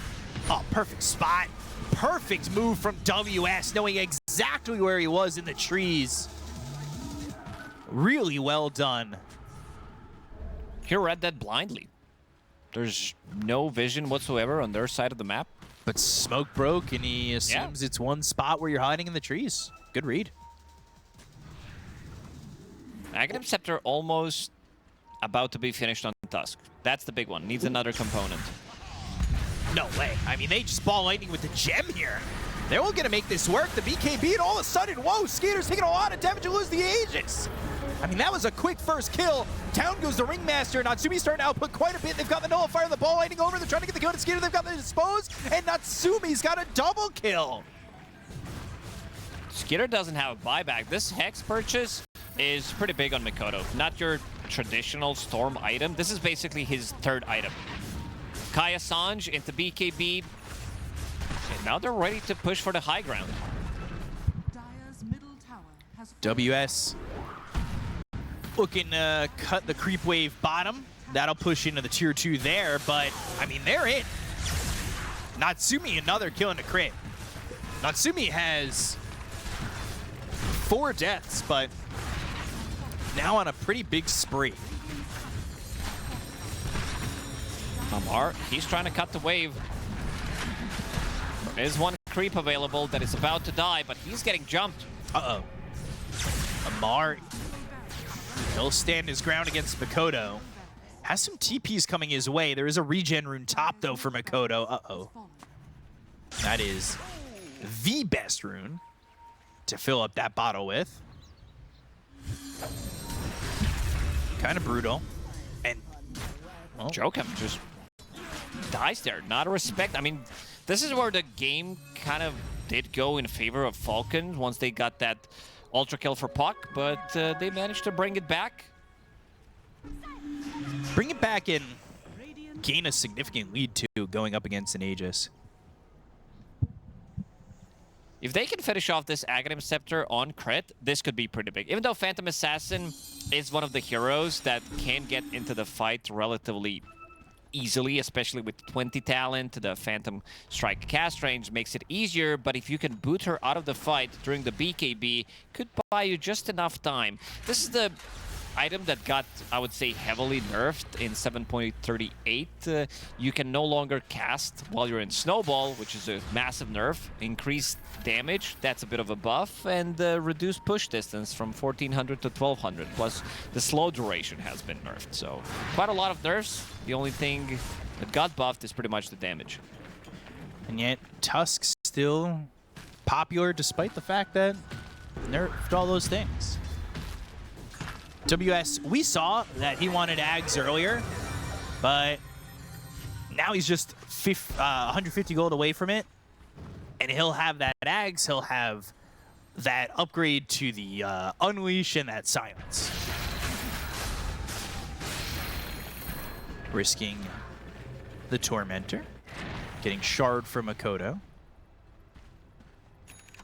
Amar looking for Refresher and a Shard. Ags finally finished off for Puck, and Roche potentially up in a minute 20, plus whatever the additional time is. That I'll totally be able to read. And Ags for Mikoto soon. So Ags aplenty for Talon. These dead shots, they're so annoying. With Aghanim Scepter, Searing Signet on top of it. It doesn't look like it should hit you. Yeah, it looks like it shouldn't, but it does. Hex on a Skeeter from Mikoto. Escape back, Stifling Dagger, popping the Lincolns. Now they've got the Vortex. Can they help him out? They've got the Nullifier, and the Spear hits. It's on a Mikoto, but doesn't attach to a tree. Hurricane Pike is the only thing, pretty much. The cheap thing that does save you from Nullifier, because you can use it on enemies instead of using it on yourself. Pushes you away just enough distance that you do need. Mikoto did use a BKB in the previous fight, so we'll not have that for another minute. 20 seconds. We'll see what the timer is. Gem on Amar. But do they have enough? They're down 16,000, and this is more so when it feels a lot more real with Marcy ahead of the Mars and PA very much ahead of Puck and TA. And Tinker's got a lot of farm. Skeeter still doesn't have that Deso charge. I don't think there's ever been a longer duration between purchase and first charge. Oh, I'm sure there was. I'm pretty sure. Like, it's a big meme. That's why it's called Deso later. You're getting it later, not at the early stages of the game, but this one is pretty long. He also has Serrated Shiv, which is a very nice item. Gives you that 20% chance to have True Strike on top of MKB. We'll see. Somebody in chat definitely knows like all the stats. Marine, Waning Rift, the calling. And Cuckoo back into the fight. Roche immediately up. Snaking try to place a sneaky ward on top of Well, Lightning, he's got the gem. Skeeter, now you're in the escape back. The BKB's gonna be popped by both Makoto as well as Natsumi. Can they get the kill on a Skeeter before he's able to go in and fight past this BKB? Makoto's gonna be dead though. That's a he gem drops on the ground. gem. Now they lose this vision on might the need to TA. buy back here. Yeah, he might. Dream Coil runs out, but they're gonna jump forward for more. Cuckoo. He's in the midst of all these March of the Machines with the BKB be popped here by Amar, but they unleash. They'll buy back a Makoto. Makoto's going to try and come back into the fight with the full mana. They go to the Phantom Knives. They got the right-click damage on Amar. They get the kill here on the Mars. They'll take him out for 70 seconds. Hex, again, on the TA, avoids the dead shot with the snowball back to the creep wave. So he's able to escape, but Snake King's dead as well. Skeeter has to run away now with crit, but a good save. That dead shot lands, and I don't think TA has his life right now. But the buyback from Makoto and locking down this Roche means ages for Storm. Yeah, I think even though you would want to give it to Phantom Assassin, he is very tanky. So Makoto with his buyback should be the one picking it up. There's a gem on the ground, cheese, Roshan's banner, a lot of goodies. 2 charges. Yeah, look at Skeeter. They're trying to bait this Arcane Rune with the trap, silencing up, maybe kill him one time. Oh, Walrus Punch, the damage, the Aegis got. Nobody's here. Nobody is here. Can they kill him again? They've got the trap, the silence, the Hex. Oh, the silence is going to run out, but they've got the Walrus Punch. The dead shot lands on a 2, and E-Blade thrown over onto Crit. He's silenced thanks to the calling, the Abyssal, and the damage. Gonna lose the gem. Yeah, now they have no gems. Well, maybe they don't see the gem under the dagger and the Remnant. Remnant is actually blocking the view. So the gem is still there, and there is a courier flying over. The courier. Ringmaster snaking, keeping an eye on everything. Malrine. Uh-oh, uh-oh, uh-oh! Whew. He had a Hex ready. Could have hexed him. Well, he'd rather scare him. If you raise somebody's heart rate, maybe the next fight they'll be scared. Sometimes it does happen where you're like, oh, I need to get close. I need to zip to get my Vortex. But yeah, this time around, he's going to be holding on to cheese. But very nice play from Falcons. They did get that Aegis immediately off of him. So Makoto this time around will need to play much more carefully, knowing that he doesn't have buyback for another 5.5 minutes. Yeah, his death would be brutal, but we have Natsumi at only 8-4-5. I say that because PA's felt like the strongest hero in the game for a while. However, Natsumi, we'll see if he's able to clean up in the next engagement.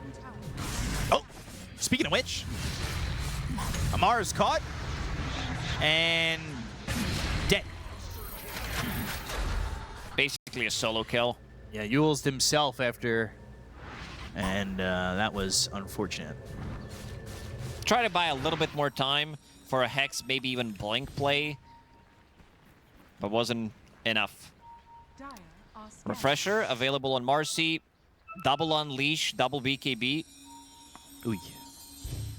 But they still got to respect to Tusk jumping in, getting the kick into tier 4 towers, into Hex from Mars, who does have buyback available. That would definitely love Puck to be level 25. Dream Coil pierces debuff immunity, then you get the kick, and you have kind of guaranteed setup for Tusk to jump in. Tusk also, in terms of buyback, needs a little bit more gold, needs another 70 gold. 5 heroes here from Talon, and the banner down. No Mars for 20 seconds. Phantom Assassin has that level 25 triple strike stifling dagger.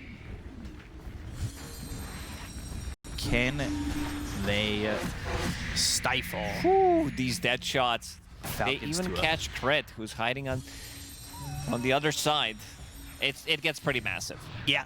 Gleipnir, level 20 with Aghanim Scepter. This is where you want to be.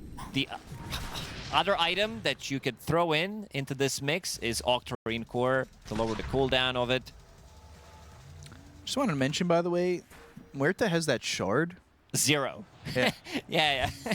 Again, I just don't know if I ever see And he's Pierce been the Veil. involved in 22 kills. Some Which of those means- kills were like before level 6, so those don't count. Retroactively, well, it wouldn't have Pierce the Veil, so yes. Yeah. But no kills within Pierce the Veil? Do you And even 4 use that? Deso charges in a 44-minute game. Yeah, I mean, this is not the kind of game to scale infinitely, I guess. 21,000 net worth lead, but it still doesn't feel determined yet. TA, as much as Skitter's farmed, it does feel like he's been easy to kill. Yeah, I'd like to see the hero damage, because I feel his damage in this game is going to be super low. It's going to be like 15,000 or something. 11,000 damage. Less than the Muerta, who has 0 charges on that Pierce. Less than shard. Ringmaster. Yeah. That's pretty brutal. 5-man smoke. Talon looking for their victory to push this to a 3rd game. Can they secure it? We've seen big comebacks already today in the first day of the event. And Malrine just kind of bottom, chilling out, farming, cutting the creep wave, doing his thing. And this creep wave is starting to push out, so with Talon down here, there's not really much for them to do with the creep wave getting cut. They're circling him out, or at least Natsumi is, but they do not have anybody there to stop this. So he comes back to base, and he's fine. And he's got a lot of gold to pay for something with. Malrine got his level 25. That's pretty big. That's the Dream Coil that goes through debuff immunity. Now they can pair that up with the kick, get that guaranteed coil snap. Level 25 and ready to rock. PA 32,000, 33,000 net worth. Shard, Satanic, SNY, BKB, Abyssal, Battle Fury. What's next on the docket if you're the PA? I mean, he can get another nullifier. I'd be fine with that, because they have one available on Marcy. He just queued up AC, not the item that usually you see. There's a good amount of physical damage coming out from Templar Assassin, even Mars, like even Puck to one extent, but he might still change his mind. I think eventually Amar is in. Yeah, he goes with the EKB, he throws down the arena, they go, and they try to get the damage out on him. They've got the bashes, but now the Yule's up into the air. He's still going to be alive. They've got the shards around on 3 of these heroes. They're going to jump in with the Dream Coil. It's going to be on a 4. The damage coming in. WS is going to be dead. Down goes Jokem. 2 heroes got on the side of Talon. There's the silence and the damage coming in from Skeeters. Finally enough. And the spear. Oh, man. 4 heroes gone on Talon, and Falcons just like that. They see their prey. They dive down, and they snatch him out. I've said it so many times in the last couple of months. He's the best at turning, because he's soaking up so much damage, and this was also the reveal of Puck's refresher. So he goes in, level 25, uses that refresher, 8,000 damage coming out from Puck with Parasma. Jeez. I mean, they turned it massively, and it was quick, too. I mean, this arena is good. He's standing on the edge here, and then once he gets this Yules off, the shards, by the way. Chef's kiss. And same with this Dream Coil on a 4. Oh, Will of Wonder didn't connect on a single hero, but still managing to win a team fight. And look at all those bounces. The Waster snapped the coil. We talked about them having Spear. Now they have a kick available as well. Plus, also, they do have that Tame the Beast, which is not the easiest one to execute. There's no Blink Dagger available on Ringmaster, but also the lack of Nullifier. They did not nullify. So Escaped Act still did go through, and suddenly 5k gold lead only for Talon. Doesn't even feel like they're in the lead anymore. It was just 17,000 a moment ago, and what you say, what you had said about the AC, sorry, for the PA, which was queued, is now just the Yules. It's a full Wind Waker. He wants to be able to snap that coil. Like, there's not much you can do. You can't use your Phantom Strike, so you're just sitting there in the middle with your BKB. It gets pretty difficult, so this is pretty much the only item that you can buy to snap the coil without snapping it. He's in. Uh-oh. Wheel of Wonder and the Dream Coil placed down. That is Dream Coil on cooldown for 60 seconds. And I believe Puck, what's he got coming on the courier? That is the Helm of the Iron Will for wants the Nullifier. This is something that Amar wanted to buy for a really long time. In the end, he opted to go for a Blink, picked up the Hex, now into Refresher. What is he gonna take out here? Just boots? On Puck? Yeah.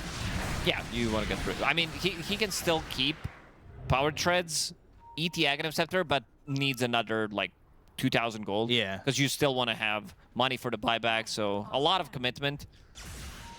Could swap out the boots for now. Nullifier is the one that can change the outcome of the fight. That Nullifier on WS, I keep seeing it in the fights. He's not using it. You need to use that prematurely, thinking that there's going to be an escape act coming out. Roche is up, and it is bottom. Actually benefiting Talon if they're aware. Scan from the Dire side, nobody in the pit though. And a smoke used here by Falcons. Can they find an opportunity and an opening? They are smoked, but on the other side of the mid lane from Talon. Amplified damage on Puck. He dealt almost 10,000 damage in the previous fight. Now with amplified damage at 80% on top of that. He's solo pushing Barracks. You want to go for Roche, sure, so be it. But we're going to get your mid-set racks. That's two sides now. Can they get to Roche quick enough? No way, right? And, I mean, they gave it... They might still catch them off guard. They might fight. If they don't TP out, if they don't go back, Mikoto is the one who's holding onto Refresher. Natsumi? Oy.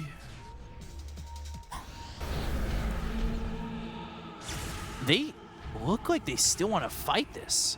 Tinker is showing. It's the only hero. He can come back to a fight easily. Yeah. Natsumi is in a good spot. Puck scouting things out. Oh, look at that damage on Jokam. Dream Coil down, but I don't know if it's going to matter. They go to the escape act. They're also looking for the snowball after the escape act ends, and he's going to pull him in for a second. They go to the arena. They've got themselves a spear. It's going to be onto this Phantom Assassin. The damage coming into WS. They get the code of the Marcy. They're taking the Aegis. The illusory orb off the top with the Walrus punch and another kick. That kills off Makoto. He's Mirko Krokop as he knocks him out. They get the spear. That connects. Cuckoo in trouble. The shards around onto me as well. The jump forward will give for Skater. Buyback's going to come out from this storm. They have the damage to get the kill on Skater. They'll end up losing Cuckoo. The no-fire's out onto the Puck, but they'll lose Snake King. Now, Malrine, Crit, trying to run. Ball lining over. Makoto's here. They've got the Hex. They have the control. They look over at Amar. They've got the damage, but there's the spear away. E-Blade used. Amar ends up dead. They have the Hex once again on the Malrine. Illusory Orb trying to get out, and he'll get up out on the cliff, but can he get away? No, the Hex is there. The Nullifier comes through, and another kill should be in the works for Talon, but the Abyssal Blade comes through, and WS gets it. 4 heroes gone with buyback on Falcons. They bought back on 3 heroes, and again, Nullifier didn't come in. They're focusing the target, so he gets another escape act, and WS, even with a Blink Dagger, he's unable to get those. They cost them Makoto and Cuckoo's buyback. This is not the easiest push now. But can they pull it off? Falcons have been making a comeback. They had pulled it back to even. The buybacks kind of push it that way. They go to the kick. They've got this snowball all the way over, and they'll get a kill on a Cuckoo who bought back 2 minutes, no Tinker. They want more. Amar has another Blink Dagger plus Hex. Not fast enough. So 3 buybacks. 2 big ones inside of Falcons as well. Amar and Malrine. Even Skeeter bought back, yeah. So that's 4. It was 4 buybacks. Everybody bought back, so it's got to be this or nothing. Aghanim Scepter now completed on Ringmaster. 2 charges on Escape Act, plus also throwing the daggers when it does expire. you've got the benefit here for Talon with PA still having buyback. I mean, that is the big advantage point, right? Yeah. You can kind of tease the PA up front and know he has buyback to make something happen. Refreshers are coming off cooldown in 35 seconds on Puck. Mars, pretty much the same timing. So probably going to wait until those refreshers are up. Refresher as well. Speaking of it, for Marcy. AVULUS just picked up one up. Trying to get the double unleash, the double BKB, that damage. But we've seen WS, I mean, he's been struggling a little bit to survive. Crit's done a very good job of controlling these heroes with the kicks and punches. Only 3 heroes with the buyback right now. 2 supports and Phantom Assassin. Dangerous. And we saw it in the last game. Falcons were willing to wait for that next Roche. But in a situation like this, where it's even and you know they've bought back, do you have the ability to sit back and wait for that? Are Talon not just going to bring the fight to you? Talon, they also don't have buybacks. I mean, they have minute and 10, 15 seconds if they can try to take the fight, reset their cooldowns, and then maybe try to catch Falcons off guard. But there's also going to be Roche in between that, and I see that Falcons are also setting things up in terms of vision on the high ground. There's also one observer board from JoeCam, which scouted things out. So Divine Rapier now available on Skeeter. Another Divine game. I like this. I really like that the teams, especially players, are not... They're willing to risk stuff. Oh, they're like, okay, this is do or die. This also tells me we want to take the fight. We get that initial jump, and we want to kill the guy immediately. JoeCam, he has A on disc, which is not assembled. Catch a Mar, the damage is huge! Escape back this time around. Oh, man! They Good nullified coils. 2 Dream Coils, actually, with the Wind Waker. Not too trying to go in there. He's got himself the Abyssal Blade. Escape back. Good escape back. Walrus Punch getting the control. And now they've got the damage on Natsumi. He's dead. Natsumi's going to buy back. Ooh, Storm. He was so low. They're going to look over. They're going to try and get a kill here. Now on a JoeCam who's got the A on disc, but Malrine trying to leave. He had to put it together. He had it disassembled, but they bought back. And now, I mean, you're without Amar for 100, but it seems pretty even overall. You have 1 coil. That's pretty much all you got. You do have kick available, but Amara is dead for a very long time. 85 seconds.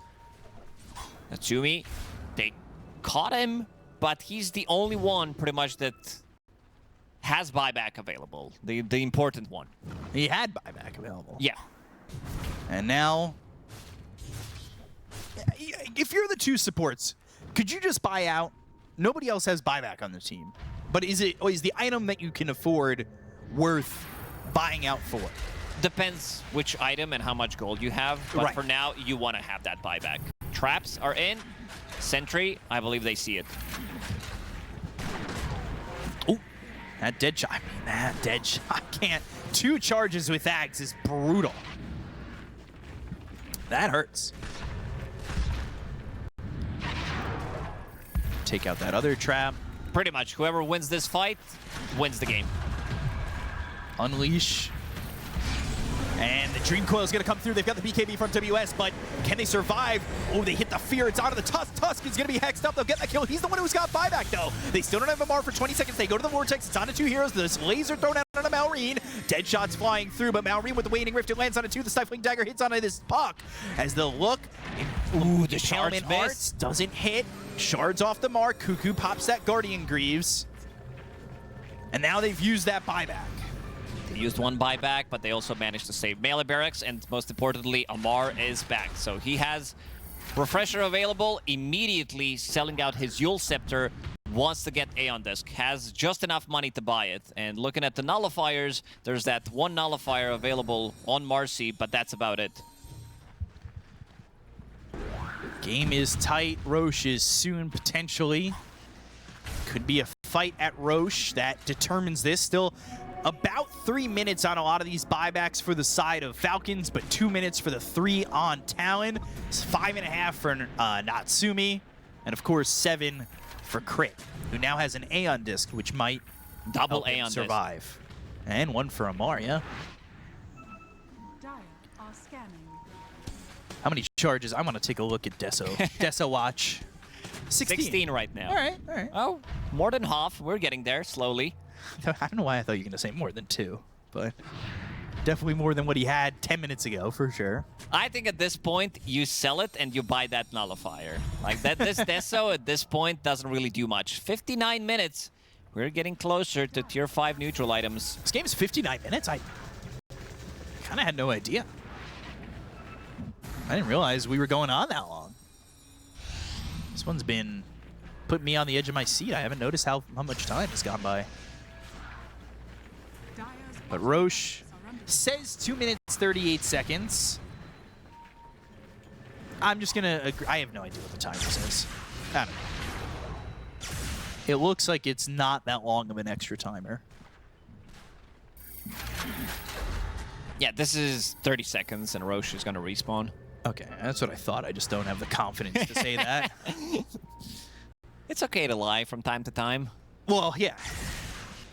And now it's like 20 seconds, which will line up with the 60-minute mark and tier 5s. So when you get tier 5s, throw the net worth out the window. It gets pretty chaotic. I'm a big fan of Fallen Sky. That's my go-to. As Ancient Apparition, Fallen Sky feels stupid, but I love it. Because you Fallen Sky and then Ice Blast. That's a pretty good combo. That's why some AAs do pick up Blink Dagger if they want to kill the target immediately. Yeah, we were seeing Planet do that, right? And yeah. Lincoln's is what Skeeter wants next. He's got 7 of the 10 Mad Stones. They're called Mad Stones, but they don't make you crazier. You haven't gone mad. Yeah, because I already did. That's why they don't do anything to me. Yeah, exactly. In some of these long games, I'm looking at the items. We have 8 of those. So I think the big one is going to be Minotaur Horn, and it's going to be Magic Lamp. I think Magic Lamp for now. Book of the Dead. Book of the Dead. Huh. What kind of Book of the Dead? He got... Titanic. Okay. Thank you. Titanic, Book of the Dead. I mean, that's really just the movie, isn't it? Titanic, Book of the Dead. The boat goes down, and it's a Titanic Book of the Dead. Yeah, that makes a lot of sense. If you think about it. I mean, there wasn't enough room on that door anyway. Fallen Sky picked up by... It's timeless. Debuff duration, 15% and 16% spell amplification. Magic Lamp, a possibility for sneaking. Unless he wants to go for another Book of the Dead. I would prefer if he gets Magic Lamp just to have a little bit of extra survivability, but seems like they're stacking it up. Are they just going to throw all the Necro Creeps at the buildings while they fight? Let's see what Amar has. Book of the Dead? No way. Wait, yeah. what? Book of the Dead, Magic Oh, he's got Lamp. it as an option. Okay, he hasn't picked it yet. He went Magic Lamp. Fair enough. And on the other side, 1 Magic Lamp on Phantom Assassin. 1 Fallen Sky. With the Makoto. movement speed, another Magic Lamp on Marcy. Another Fallen Sky, this time for crit. I mean, that's a good one to have for Tusk, right? Yeah. Fallen Sky, kick, punch, and the snowball. So you've got 2 Fallen Skies on one team, and they're going to ball lightning. They're going to go in. They've got the Abyssal Blade on the Amara, who goes into the arena. He lands a spear. It's on a WS. They've got the Aeon Disc. They pop the Dream Coil, and they'll snap it on Makoto. But there's the Refresher. There's the second Dream Coil. They go to the Nullifier. It's going to be on Makoto. Can they get the damage out onto this Storm? Yes, they can, but he's got buyback. He's got buyback ready to go. They try to get the Tame the Beast. They go to the Dispose. They've got the damage on the Snake King. They should be able to get the kill here on the Ringmaster. Deadshot comes in, lands on Omar as well as Skeeter. They've got the Aeon Disc once again, but now moving forward, trying to get the damage out on the Skeeter. They've got the Vortex on a 3. The control is there, but the kick away. They'll take out this TA, and now they've got the shards. They've got the arena, but they'll get the damage. Down goes Amar. No buyback on 3 heroes. Falcons are falling by the wayside. They are short the money for buyback. How much do they need? 574 for Puck, 300 for Amar. I mean, is there a bounty rune to pick up? Is there anything Divine Rapier on Phantom Assassin. Uh-oh. It's time. I don't know if they have enough time. Puck doesn't have enough money for buyback. He's dead for a minute and a half. Octarine Core now finished. They can't hold. I don't think they can hold. They're just short money. 260 for Mars. There's no bounty runes available. Books of the Dead. Trying to cut some creeps, but Natsumi sees him. He's level 30, cuts him down to size. The Necro books don't work out. Talon instead chose to read Book of the Living. As the bounty rune, 136 each. Still 82 short for Amar, but there is another bounty rune bottom. They're gonna lose the bottom center axe. TA needs to find a way. I don't know what the answer is gonna be, but it will be megas at least. Do they respect the buyback potential from Falcons, or do they just go for it? Skeeter doesn't have that Divine Rapier anymore, and he needs a little bit of extra gold to finish up his nullifier. The buildings are dying so quickly. Fours are gone. They've got a glyph available. Ball landing in. They've got the Hex ton of Amar. They go to the Fallen Sky. Makota's going to go in with the ball landing. They've got themselves the Vortex and the Ancient. Now finally glyphed, but they had so much time to glyph it before. They go to the arena. Is it going to block everybody out? They're inside the arena. They'll take out the throne, and we're going to a game 3. Oh man, what a crazy game. Thank you very much. Coming into the final game of the day. 1-1 apiece, of course, and taking a look. There are some newer heroes in the mix. And by newer, I mean just Clinks. As, although I will say, Crit, level 30 Clinks player. Yeah, I remember him playing Clinks back in the days when you were getting permanent damage on the kills. And he was very happy about it. This hero has been changed so many times. WS, he needs to be careful. Uh-oh. He does see them. He's fine. He did take over that Watcher, but yeah, Clink's position 4 is actually very strong. If you're ever played against it, even in these like recent patches, because he does have Engulfing Step, which is a pretty nice facet. Did receive a little bit of a buff where you can turn it off or turn it on, so you don't necessarily need to jump to the target if you don't want to. But also building into Orb of Frost / Corrosion, you have a lot of slow, you have a lot of minus armor, and also looking at the minus armor that they do have is Gush, Corrosive Dragon, so all of your abilities become physical as well, and you'll also have Bristleback. A little bit disappointed that Bristleback is also not green, to have that extra minus armor, but you don't want to overdo it. Amar is the one who's playing it with Seeing Red Facet, so he's going to be the damage dealer, still going to have a decent amount of minus armor, a lot of synergy in this draft, which I want to see. But on the side of Talon as well, this is what I kind of expected them to have in game number 1, when they opened up with Storm Spirit, Silencer, and Tinker, and then ended up the draft with Brewmaster. This time around, I think it's much better than what they had in game 1, because it does give them stun, it does give them overall better late game as well, and I think this game is going to be slightly closer to what happened in game 1. I'm interested to hear your thoughts on safe lane Tidehunter. I don't know if I thought initially that was going to be the case. I thought maybe they'd throw safe lane Bristle, but safe lane Skitter Tide, what are your thoughts? What are you feeling with this hero? This is something that he likes to play. Like, we saw him struggling a little bit in the previous game, and they're playing very aggressive on WS right now, putting in that pressure. I think Tidehunter, he's one of the few ones that is willing to play it, basically, because there's a reason why Amar is also playing Seeing Red. The Tidehunter doesn't really scale in terms of damage. You can itemize the scale, but a lot of the times you will see Skeeter play it as an offlaner, buy Vlad's, buy an aura item if it's necessary.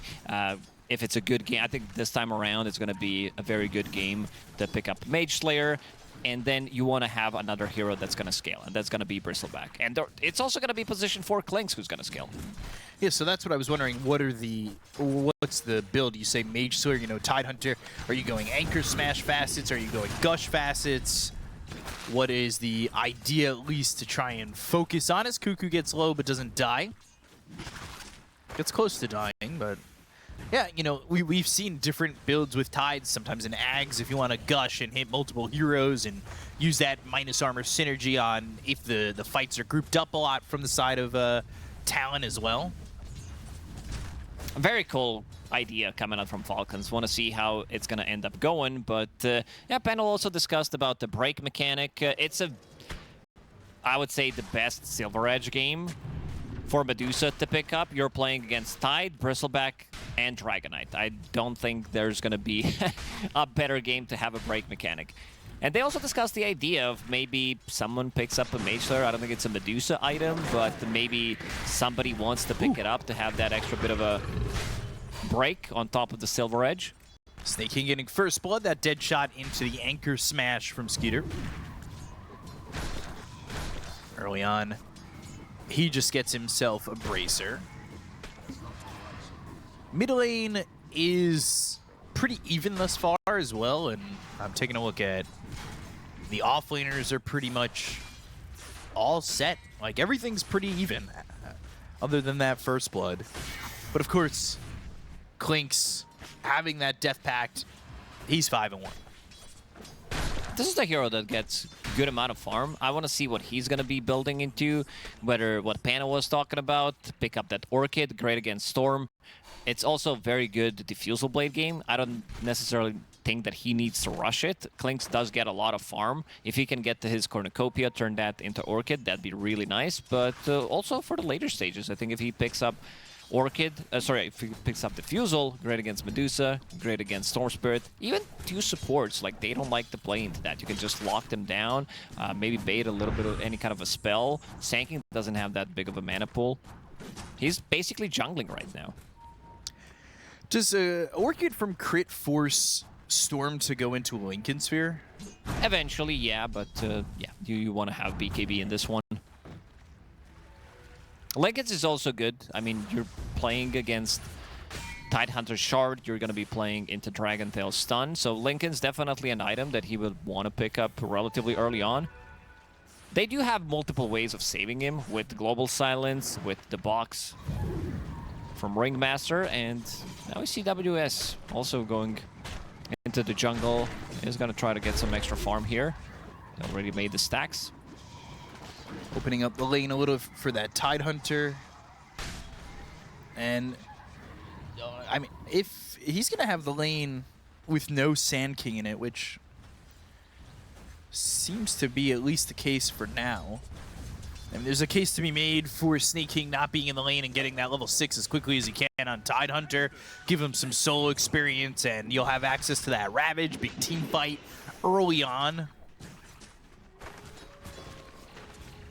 And the same could be said for Amar, right? Like, he's pretty tanky early. Crit can move around the map. He was already jungling at some point. So do you just move both supports to try and maybe land a dead shot and have the extra damage from a Clinkz to make something happen? It's going to be a slower game from Falcons, seeing the heroes that they do have. Bristleback, he wants to farm his one big item, which usually is Aghanim Scepter on Amar, but he also needs to start thinking about getting Lotus. I think it's very good trying mid. All against Curse. There's the dead shot. It lands, but WS he needs comes one over. CS for 6. Burrow Strike and the Arcane Curse, and all of a sudden Malrine gets turned on. They're going to get a kill on a Snake King. -2. And that is -2 and 2 kills for Makoto. Over aggressive from Falcons, and a lot of TPs committed from Talon to get those kills. And it's about to spawn an active rune, so let's see what Storm's going to pick up. Region. Oh, it's going to be Region. This is going to be pretty massive. It's also Mikoto who got the first blood and the second kill. By first blood, I mean 2 of those kills. Yeah, he gets to top of the net worth now and starting to extend a pretty significant lead over this DK. I want to see Talon play much faster game because lineup from Falcons is relatively slow. They have Not the best Roche-taking lineup, but they have teamfight, and they should utilize Silencer more compared to Game 1, where they didn't really use that global silence to put more pressure. Problem is also the concept of the lineup, like because they didn't have anybody to start a fight other than Storm Spirit. This time around, they do have Sanking, and it's going to be much easier. Who's going to be rushing into Blink Dagger? For now, WS will stack a little bit more for himself. Gonna get that level 6. He'll stack while getting this shrine. And Amar over near the shrine of his own, but they're going to give that and secure it over for this Clinks, making sure he gets the experience, wanting to get him a couple extra levels. He'll also take over bottom. So I like that they are kind of putting some attention into the Clinks. TP from Cuckoo, making sure that Makoto's going to be A-OK. Arcane Curse and a Remnant thrown over onto Malorine. He'll also be silenced up thanks to the last word. Burning the Raindrop. Makoto was thinking about maybe jumping in, but did not want to commit. Even Skeeter's making rotation to the mid. They have Ravage. They've got this Obs deep.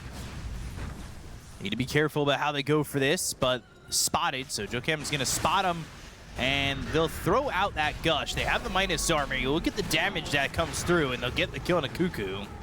But Crit, he will be safe for the moment as Makoto's got a haster, and he's actually wrapping around. Crit needs to be a little bit careful about where the positioning is to make sure that Makoto doesn't kill him. Nice try. Everybody is so low, but they can't really commit. One stun, and he's going to die. Back to top. Dragon Tail, Makoto, not a lot of mana to work with, to be honest, and that might be his mistake. The calling, breathe fire, and the blood grenades, the escape act, but the ticks are still there, and Crit will get that kill. They bombed him. Yeah. Multiple bombs, tar bomb and double blood grenade. Should there be an upgraded blood grenade? No, I think this is one of the best additions that we had in terms of items, because it gives you, a lot of the times you don't have enough damage, but with the blood grenade, you have just enough to get the kill. Thinking like refillable blood grenades. You don't like that one. You had better ideas. Yeah. This is like 4 out of 10. Not a lot of mana on Amar, but not afraid to Viscous Nasal Goo Natsumi to start. They've got the Tar Bomb. They have some decent damage here as 21 charges coming over. Dragon Tail, Tar Bomb once again, and Natsumi's just dead. Both supports are here, and honestly, they could keep going. Under the tower, they've got some tanky heroes. Cuckoo, he knows he's gone, and Amar's going to get himself a double kill, and they'll focus their attention onto the tower. I think if he wants to play as aggressive, you want to put a point in Stone Gaze just to make sure that you can run away, because you get that extra speed boost, 50%. And also the neutral item. Spark of Courage is very good on Medusa because it gives you like damage, because you're always above 50%. But if you're looking at the defensive tool of Spark of Courage on Medusa, you need to drop below 50% HP, and that also means you're dead if you drop below 50.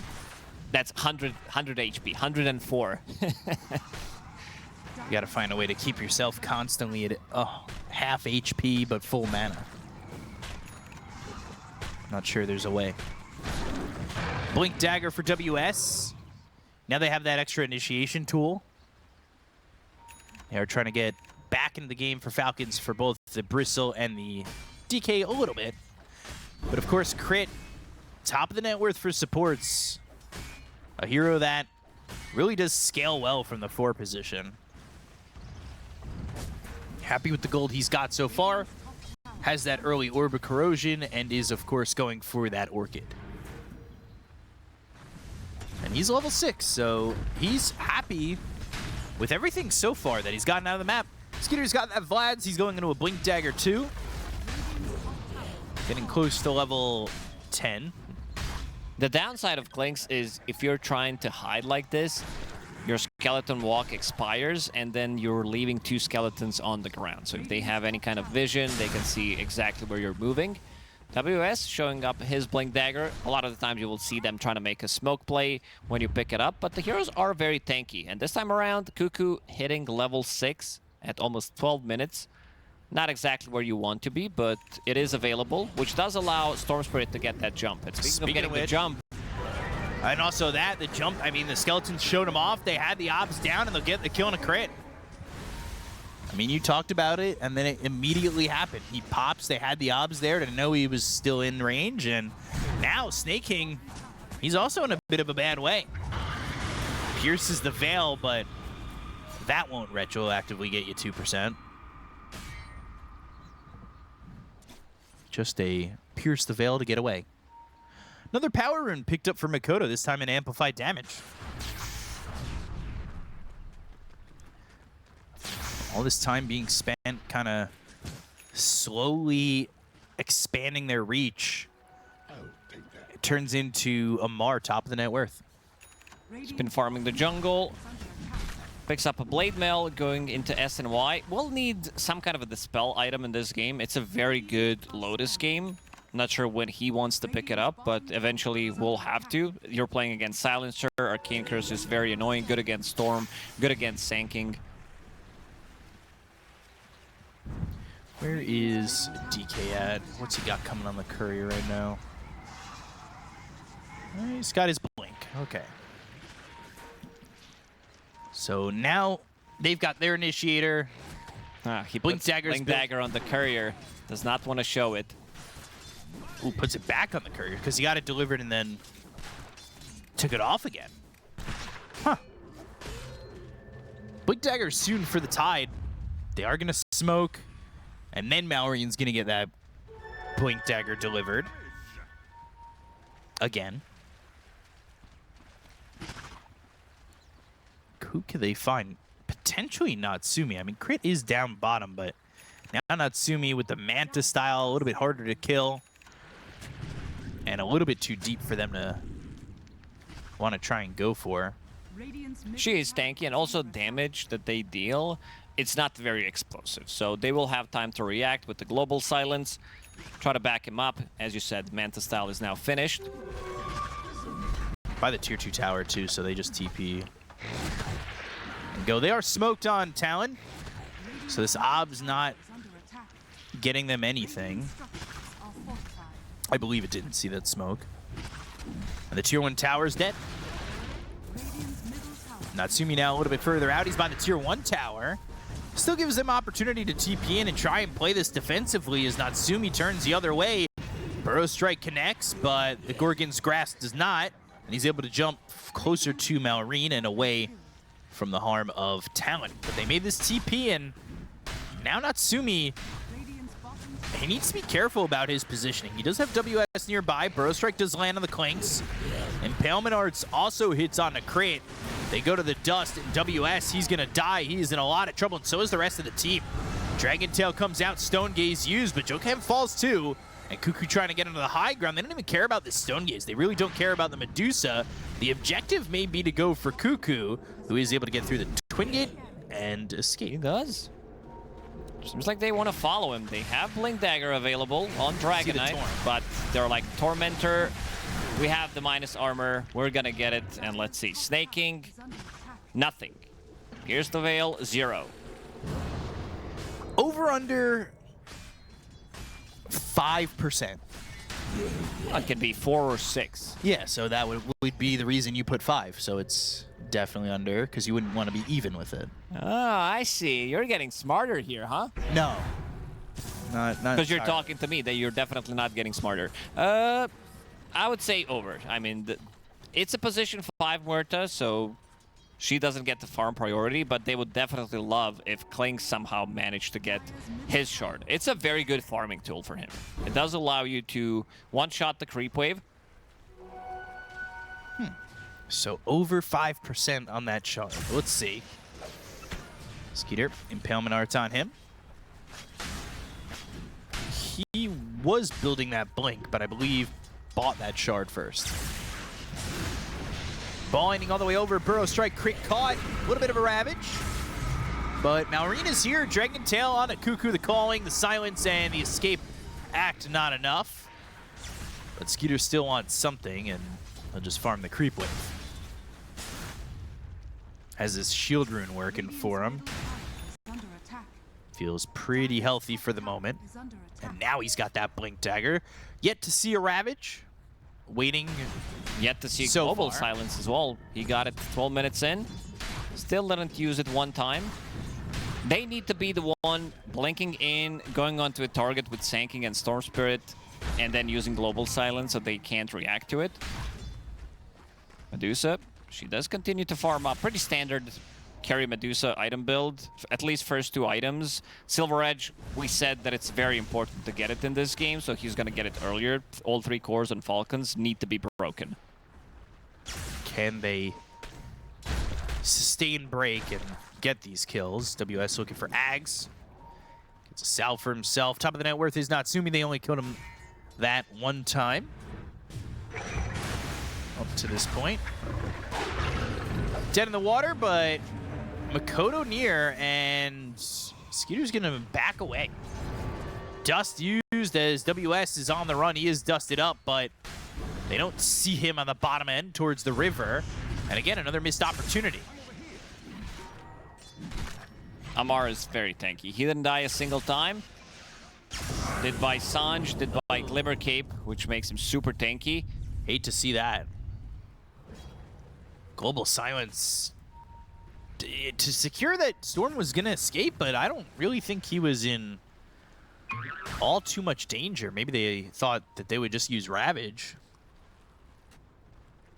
I mean, now Global's down, and at that point, can't Falcons just play aggressive? I don't think Falcons did care too much, at least on the cores, if they pop global silence, whether they're gonna die. And again, the reason I mentioned Mage Slayer is it's a good Mage Slayer game. You're playing against Sanking, you're playing against Storm Spirit, but it does seem they want to have only one, so Dragonite is gonna pick it up, and they want to have multiple Glimmer Caves. They Orchid? wanna be, that's the Orchid reveal.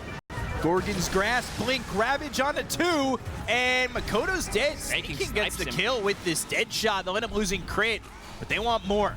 Skeeter gonna move forward, Epicenter, Burrow Strike, and surviving for the moment, but Tame the Beast has the fear. There's the Stone Gaze used, Anchor Smash, Skeeter low and dead. Glimmer Eventually, Cape. or not. Amar Has the keeping him Glimmer. alive. Not expecting the Glimmer there from Amar, but they get the kill to Jokam, and now they're gonna look over at Natsumi, who's trying to TP away, but the dead shot lands. Somehow, some way, I mean, Skeeter survives with a sliver of health, and Kraken all they lose Shell, is crit. Vlad's extra bit of armor, uses Anchor Smash, gets that lifesteal, goes back to just enough HP until Amar gets there, and suddenly it's a 7k gold lead. And look at Skeeter, smiling, knowing exactly how he lived. All these small items, pop the magic wand. That's why I said they don't care too much about global silence, because even if they initiate on them, all 3 cores are super tanky. Yeah. 2 Anchor Smashes, 2 Healing Lotuses, Glimmer Cape, like you said. It's a lot to break through for just the Tide. That is a problem that Talon have to figure out if they want to win this game.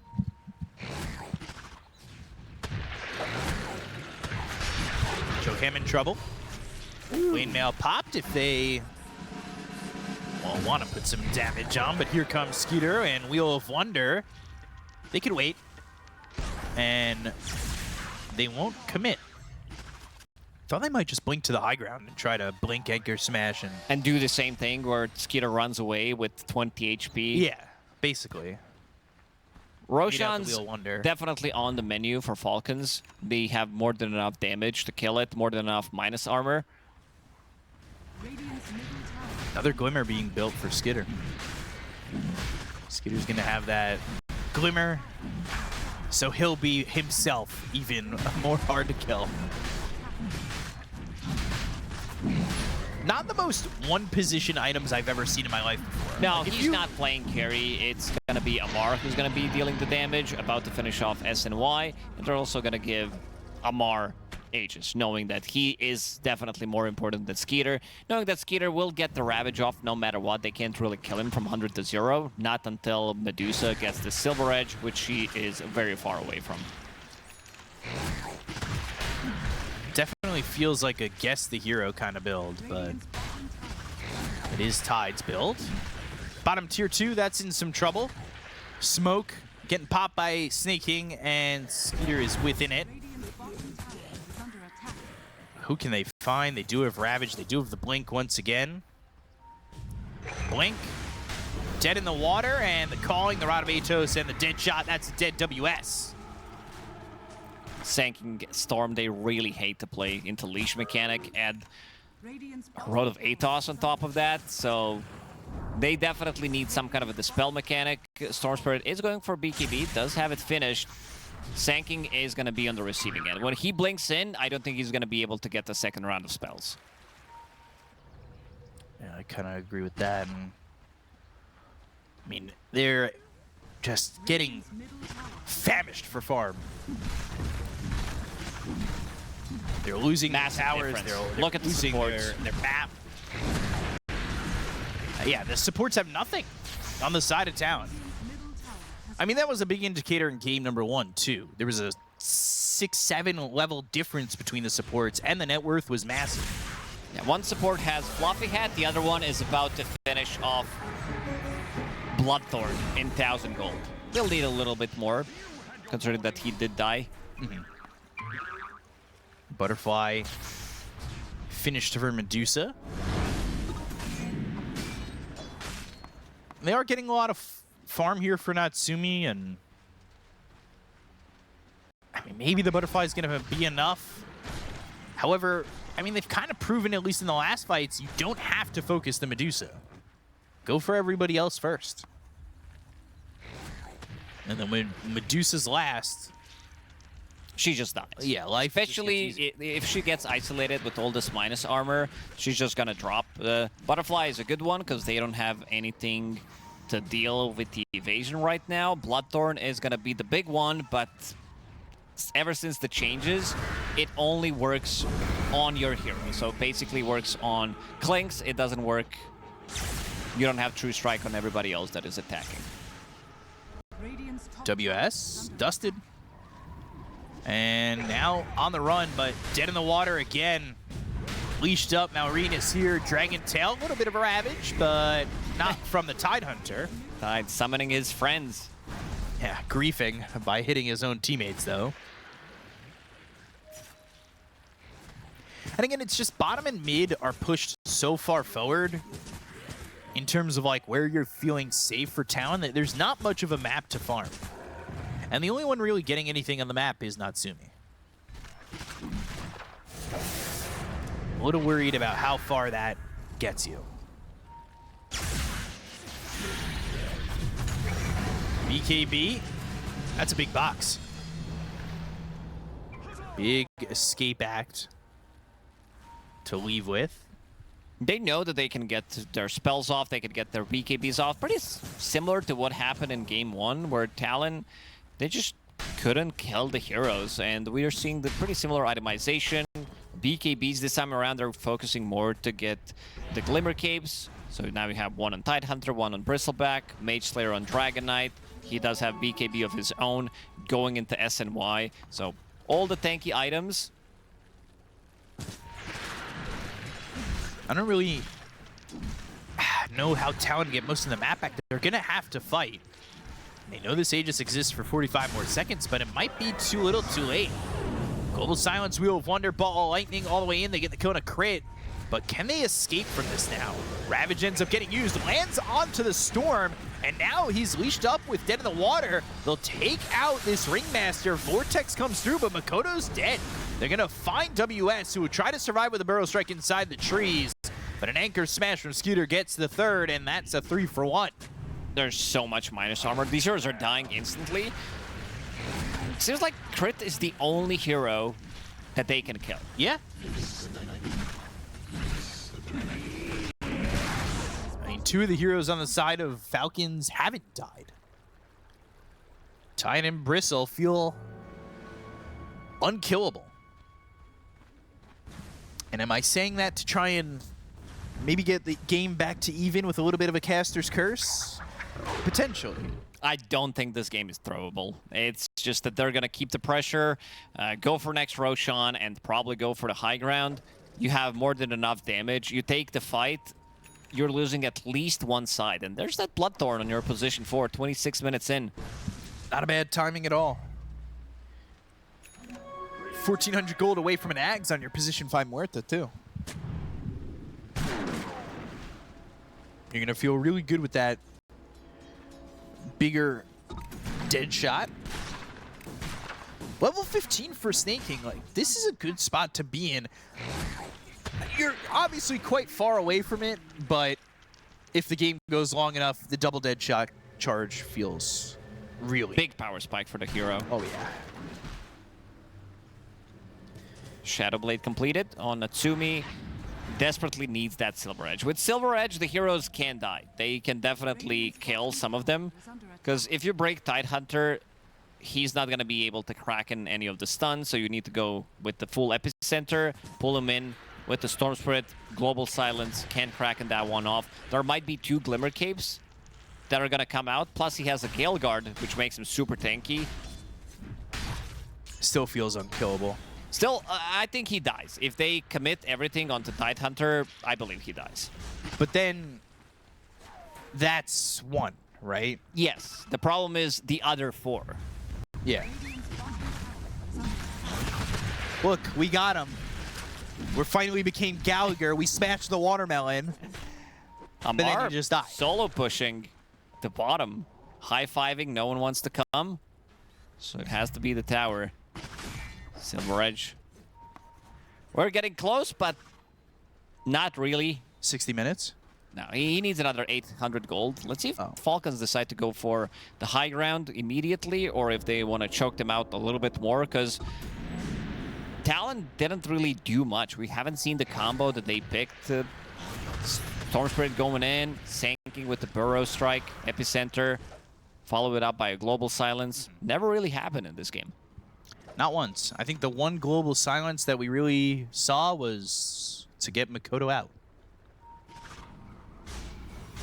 And it is one of those things that, like, when you've got these high cooldown spells that are meant to be team fight spell-oriented things, and they're not getting used, it means you're not really doing much, right? Yes. It's a big indicator of not receiving a lot.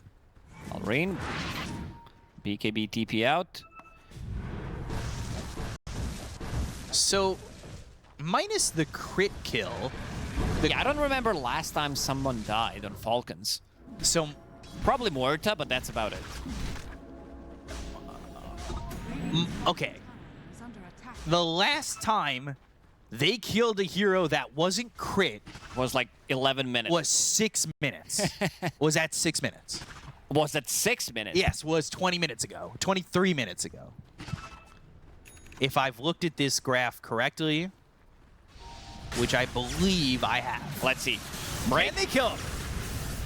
Yes, they can. He dies. Right. He dies. Break is insanely good. Like, you don't have Kraken Shell, which means you don't have the damage block, and you also can't dispel yourself. So, let's see how he's going to approach it, whether he wants... Okay, he has a BKB now. Just like that. Immediately. Just like that, BKB. No buyback, dead for 40.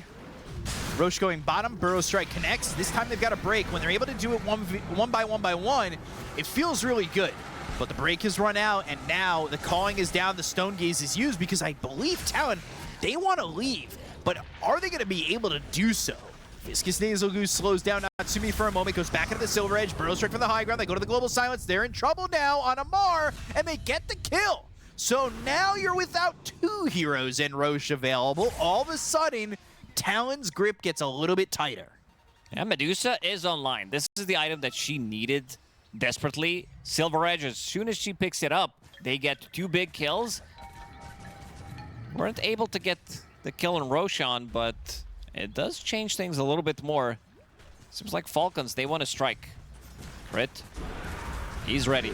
They'll look for Natsumi, and I might have to hold my point now, but the Ravage comes through. The escape act will end in a moment. They'll try to get the kill onto this Medusa with the BKB being popped here by Skeeter. They're doing this without Amar. This is a 4v5 attempt as they'll get the kill on Natsumi, the Burrow Strike away, but now in trouble. There's the Bloodthorn. WS is dead. Joken might be next on the list. Cuckoo trying to TP out. Nobody sees him in time to stun him up.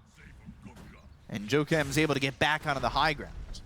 I was going to say, you know, down 13,000 net worth before that fight happened, Mr. Newell had Talon at a 53% win rate. Storm Spirit Medusa combination, but this time around it's going to be free Roshan for Falcons. Let's see who decides to pick it up. Because Malrine, he's playing Dragonite. It's a transformation hero. A lot of the times you don't want to give it to them, so I assume it's going to be Amar once again picking it up. He is the guy that deals most of the damage in the fights anyway, and it does look like he's going to be the one picking it up. Mar gets it, wants to eat through a break potential with the second life.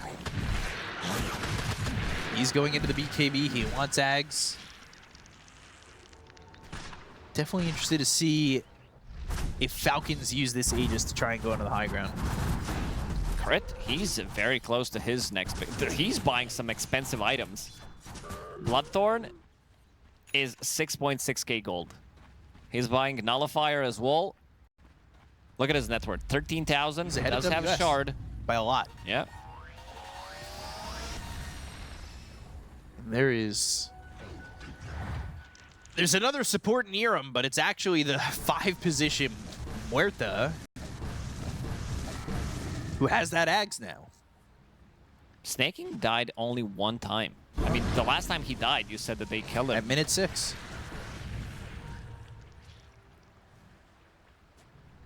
Which, does that check out? I don't know. I look at the green dots on the bottom, and they're usually important events. I would assume anybody who died is on there. So I'm going to go with yes, that's correct. 3.5 minutes left on this Aegis for Bristle. Shiva's next for Skeeter. He's going to eventually get there. He's pretty big these days, as he is into the Shark Eater portion of Krill Eater. Wait, how can you tell? What do you mean? You hover the facet.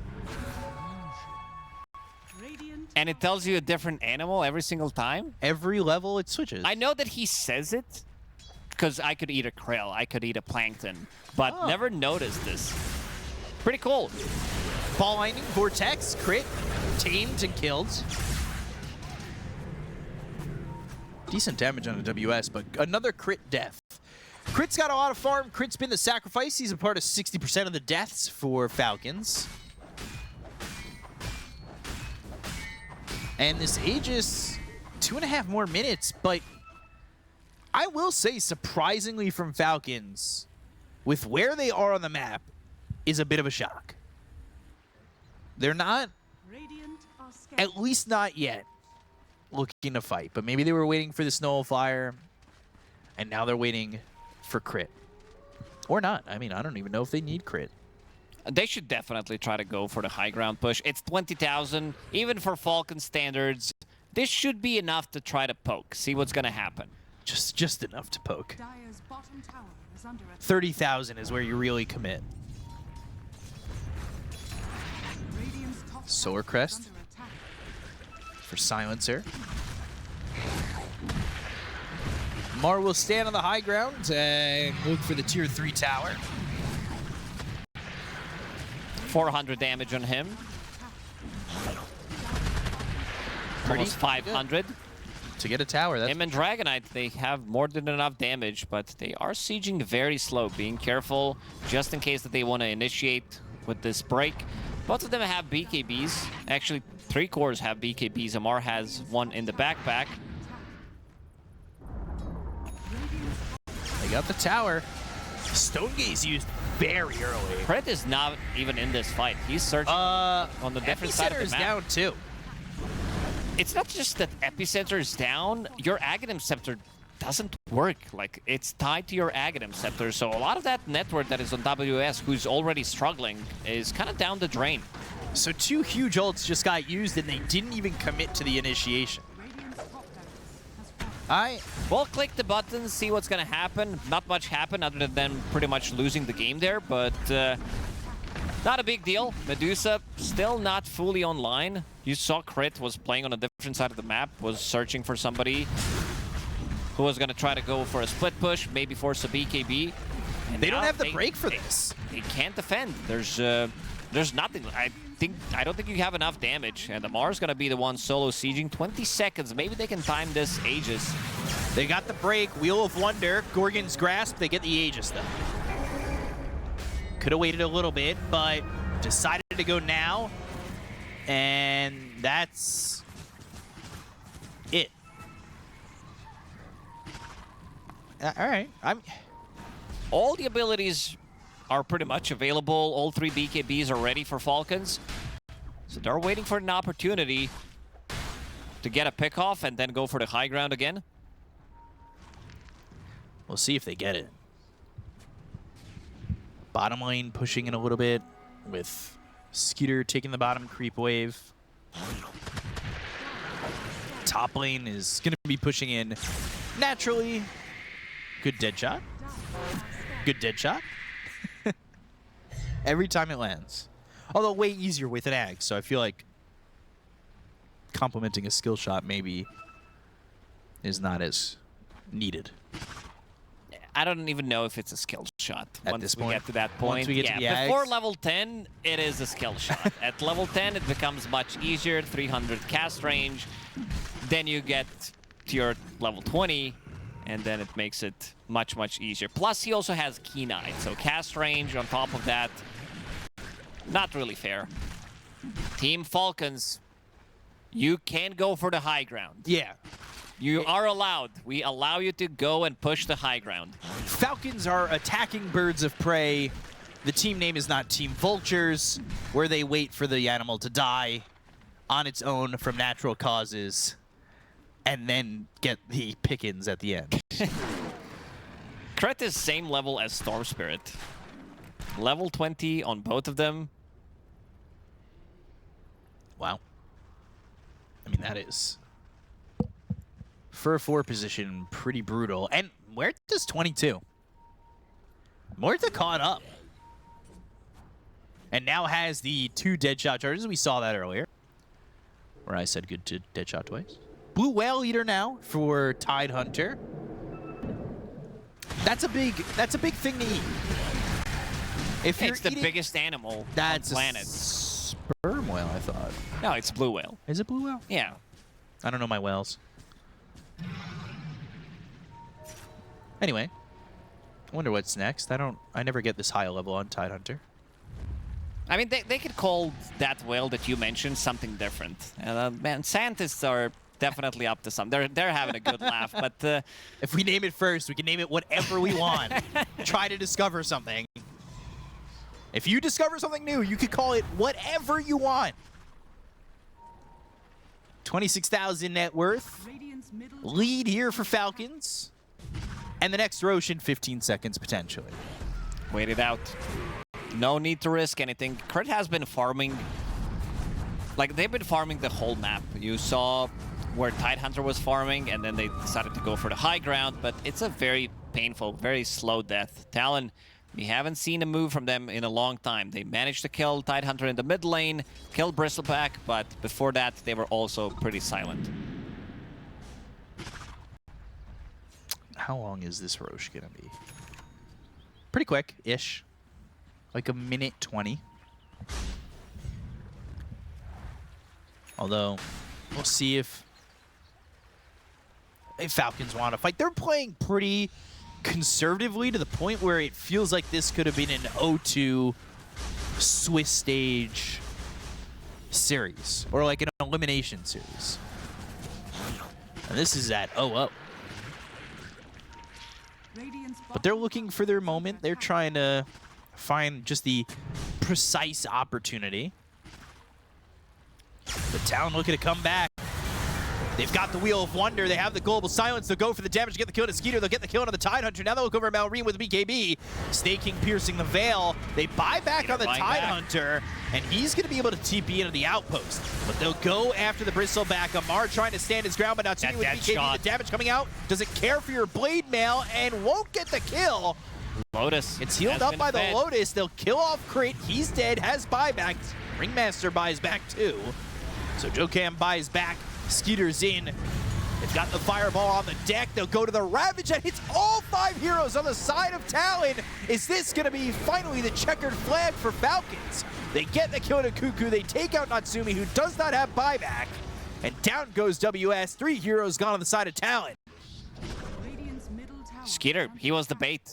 He used a lot to be able to get a kill on him. Epicenter, Burrow Strike, Global Silence. They managed to lock it down before he could get a BKB off, but they really paid the price. Crit is also the one who bought back, and they're going to give Aegis to Skeeter. They do not want Tidehunter to die one more time, so reset, guys. Wait for your cooldowns, Ravage, and everything to come online. But, and look at Snaking. He has 15,000 net worth. More than WS. Both supports. Speaking of the WS, he bought back, so that it gets a bit bigger of a difference. Your casual position 5 with Octarine, Aghanim Scepter, Road of Atos. Amar. Okay. The Colossal Squid Eater waiting for his Ravage for 70 seconds. BKB for 20. Elder Dragon form committed, and the bottom tier 3 Ceterax will be in trouble. And pretty much deleted. BKB looking over at Malrine, who's going to pop his own BKB. BKB available on the Tidehunter, who's just going to hold it. It is now going to be Megas after this mid-half racks. Dead shot hits on 3 of them. Yeah, 3 heroes, and a Ball Lightning in with the Vortex, another dead shot onto 2. They'll use the Global Silence, but they need to follow this up. The Gorgon's Grasp is just nowhere nearby. He has 2 more dead shots in a second. Arena, and again, BKB is going to be popped. They go to the Epicenter. Burrow Strike, they've got the break, but there's the Ogre Seal Totem. Mega Creeps confirmed. Radametos, but a BKB from WS. He's able to walk away. Viscous Nasal Goo. Dead in the water, escape act, and a couple of quills spraying on a Jokam. Nobody dead yet on Talon, but they'll start to focus their attention onto this tier 4. That hit 4 heroes, that dead shot? It's insane. Like, we have to check the damage dealt by Murta at the end of the game, because those damage numbers, a lot of the times you will see, oh my god, I'm looking at, he has magnifying Keen Eye, passive Keen Eye, so cast range by 125. He can cast it from wherever. Let's see what he's bringing on the courier. It's just going to be a couple of observers and sentries, but imagine if he finishes off his Gleipnir, gets some Ether Lens, and can literally shoot them from 2,000 range away. But now, Ravage back up. Elder Dragon form on cooldown for another 50 seconds. So naturally, with Mega Creeps, you back up. Yeah, you back up, you wait for another road. They really don't have to. They have 2 minutes left on that Aegis. Amplify damage, bottom as well. Medusa, thinking about Divine Rapier, has like 3.5k gold, slightly above, if he sells his treads. Well, for right now, holding on to the gold. No courier out there yet either. And amplified damage picked up for Malrine. And they will start to push in with the help of Skeeter, who's level 24, which makes him a Plesiosaur Eater. Say that again? I don't even know. WS pops the BKB. They've got the Vortex onto the Tidehunter. They'll pull him in. Skeeter gonna walk away and not really feeling much of a scratch. Yeah, it's some dinosaur. Plesiosaur. Yeah, there we go. My brain evaporated seeing that the first time. Vortex, Wheel of Wonder, and down goes Malrine. Dead for 100 seconds. This Aegis still has a minute on it. You just need to be able to get the break. But they'll pop the out of mana. BKB, Natsumi out of mana, maybe out of life, escape back, Global Silence, trying to get back into the base and might be able to turn this around onto a Mar, but he is going to be back up to full health. They'll look over at Skeeter. They'll have themselves the Mystic Snake, but not the damage, and they got the catch on Makoto. They'll take out Joe Cam. 4 heroes gone, and the tier 4s will melt. The throne will be exposed. Just Medusa will be here. GG is called. Falcons will take the series 2-1 over Talon. They tried to go for the same thing, game 1 and game 3 on side of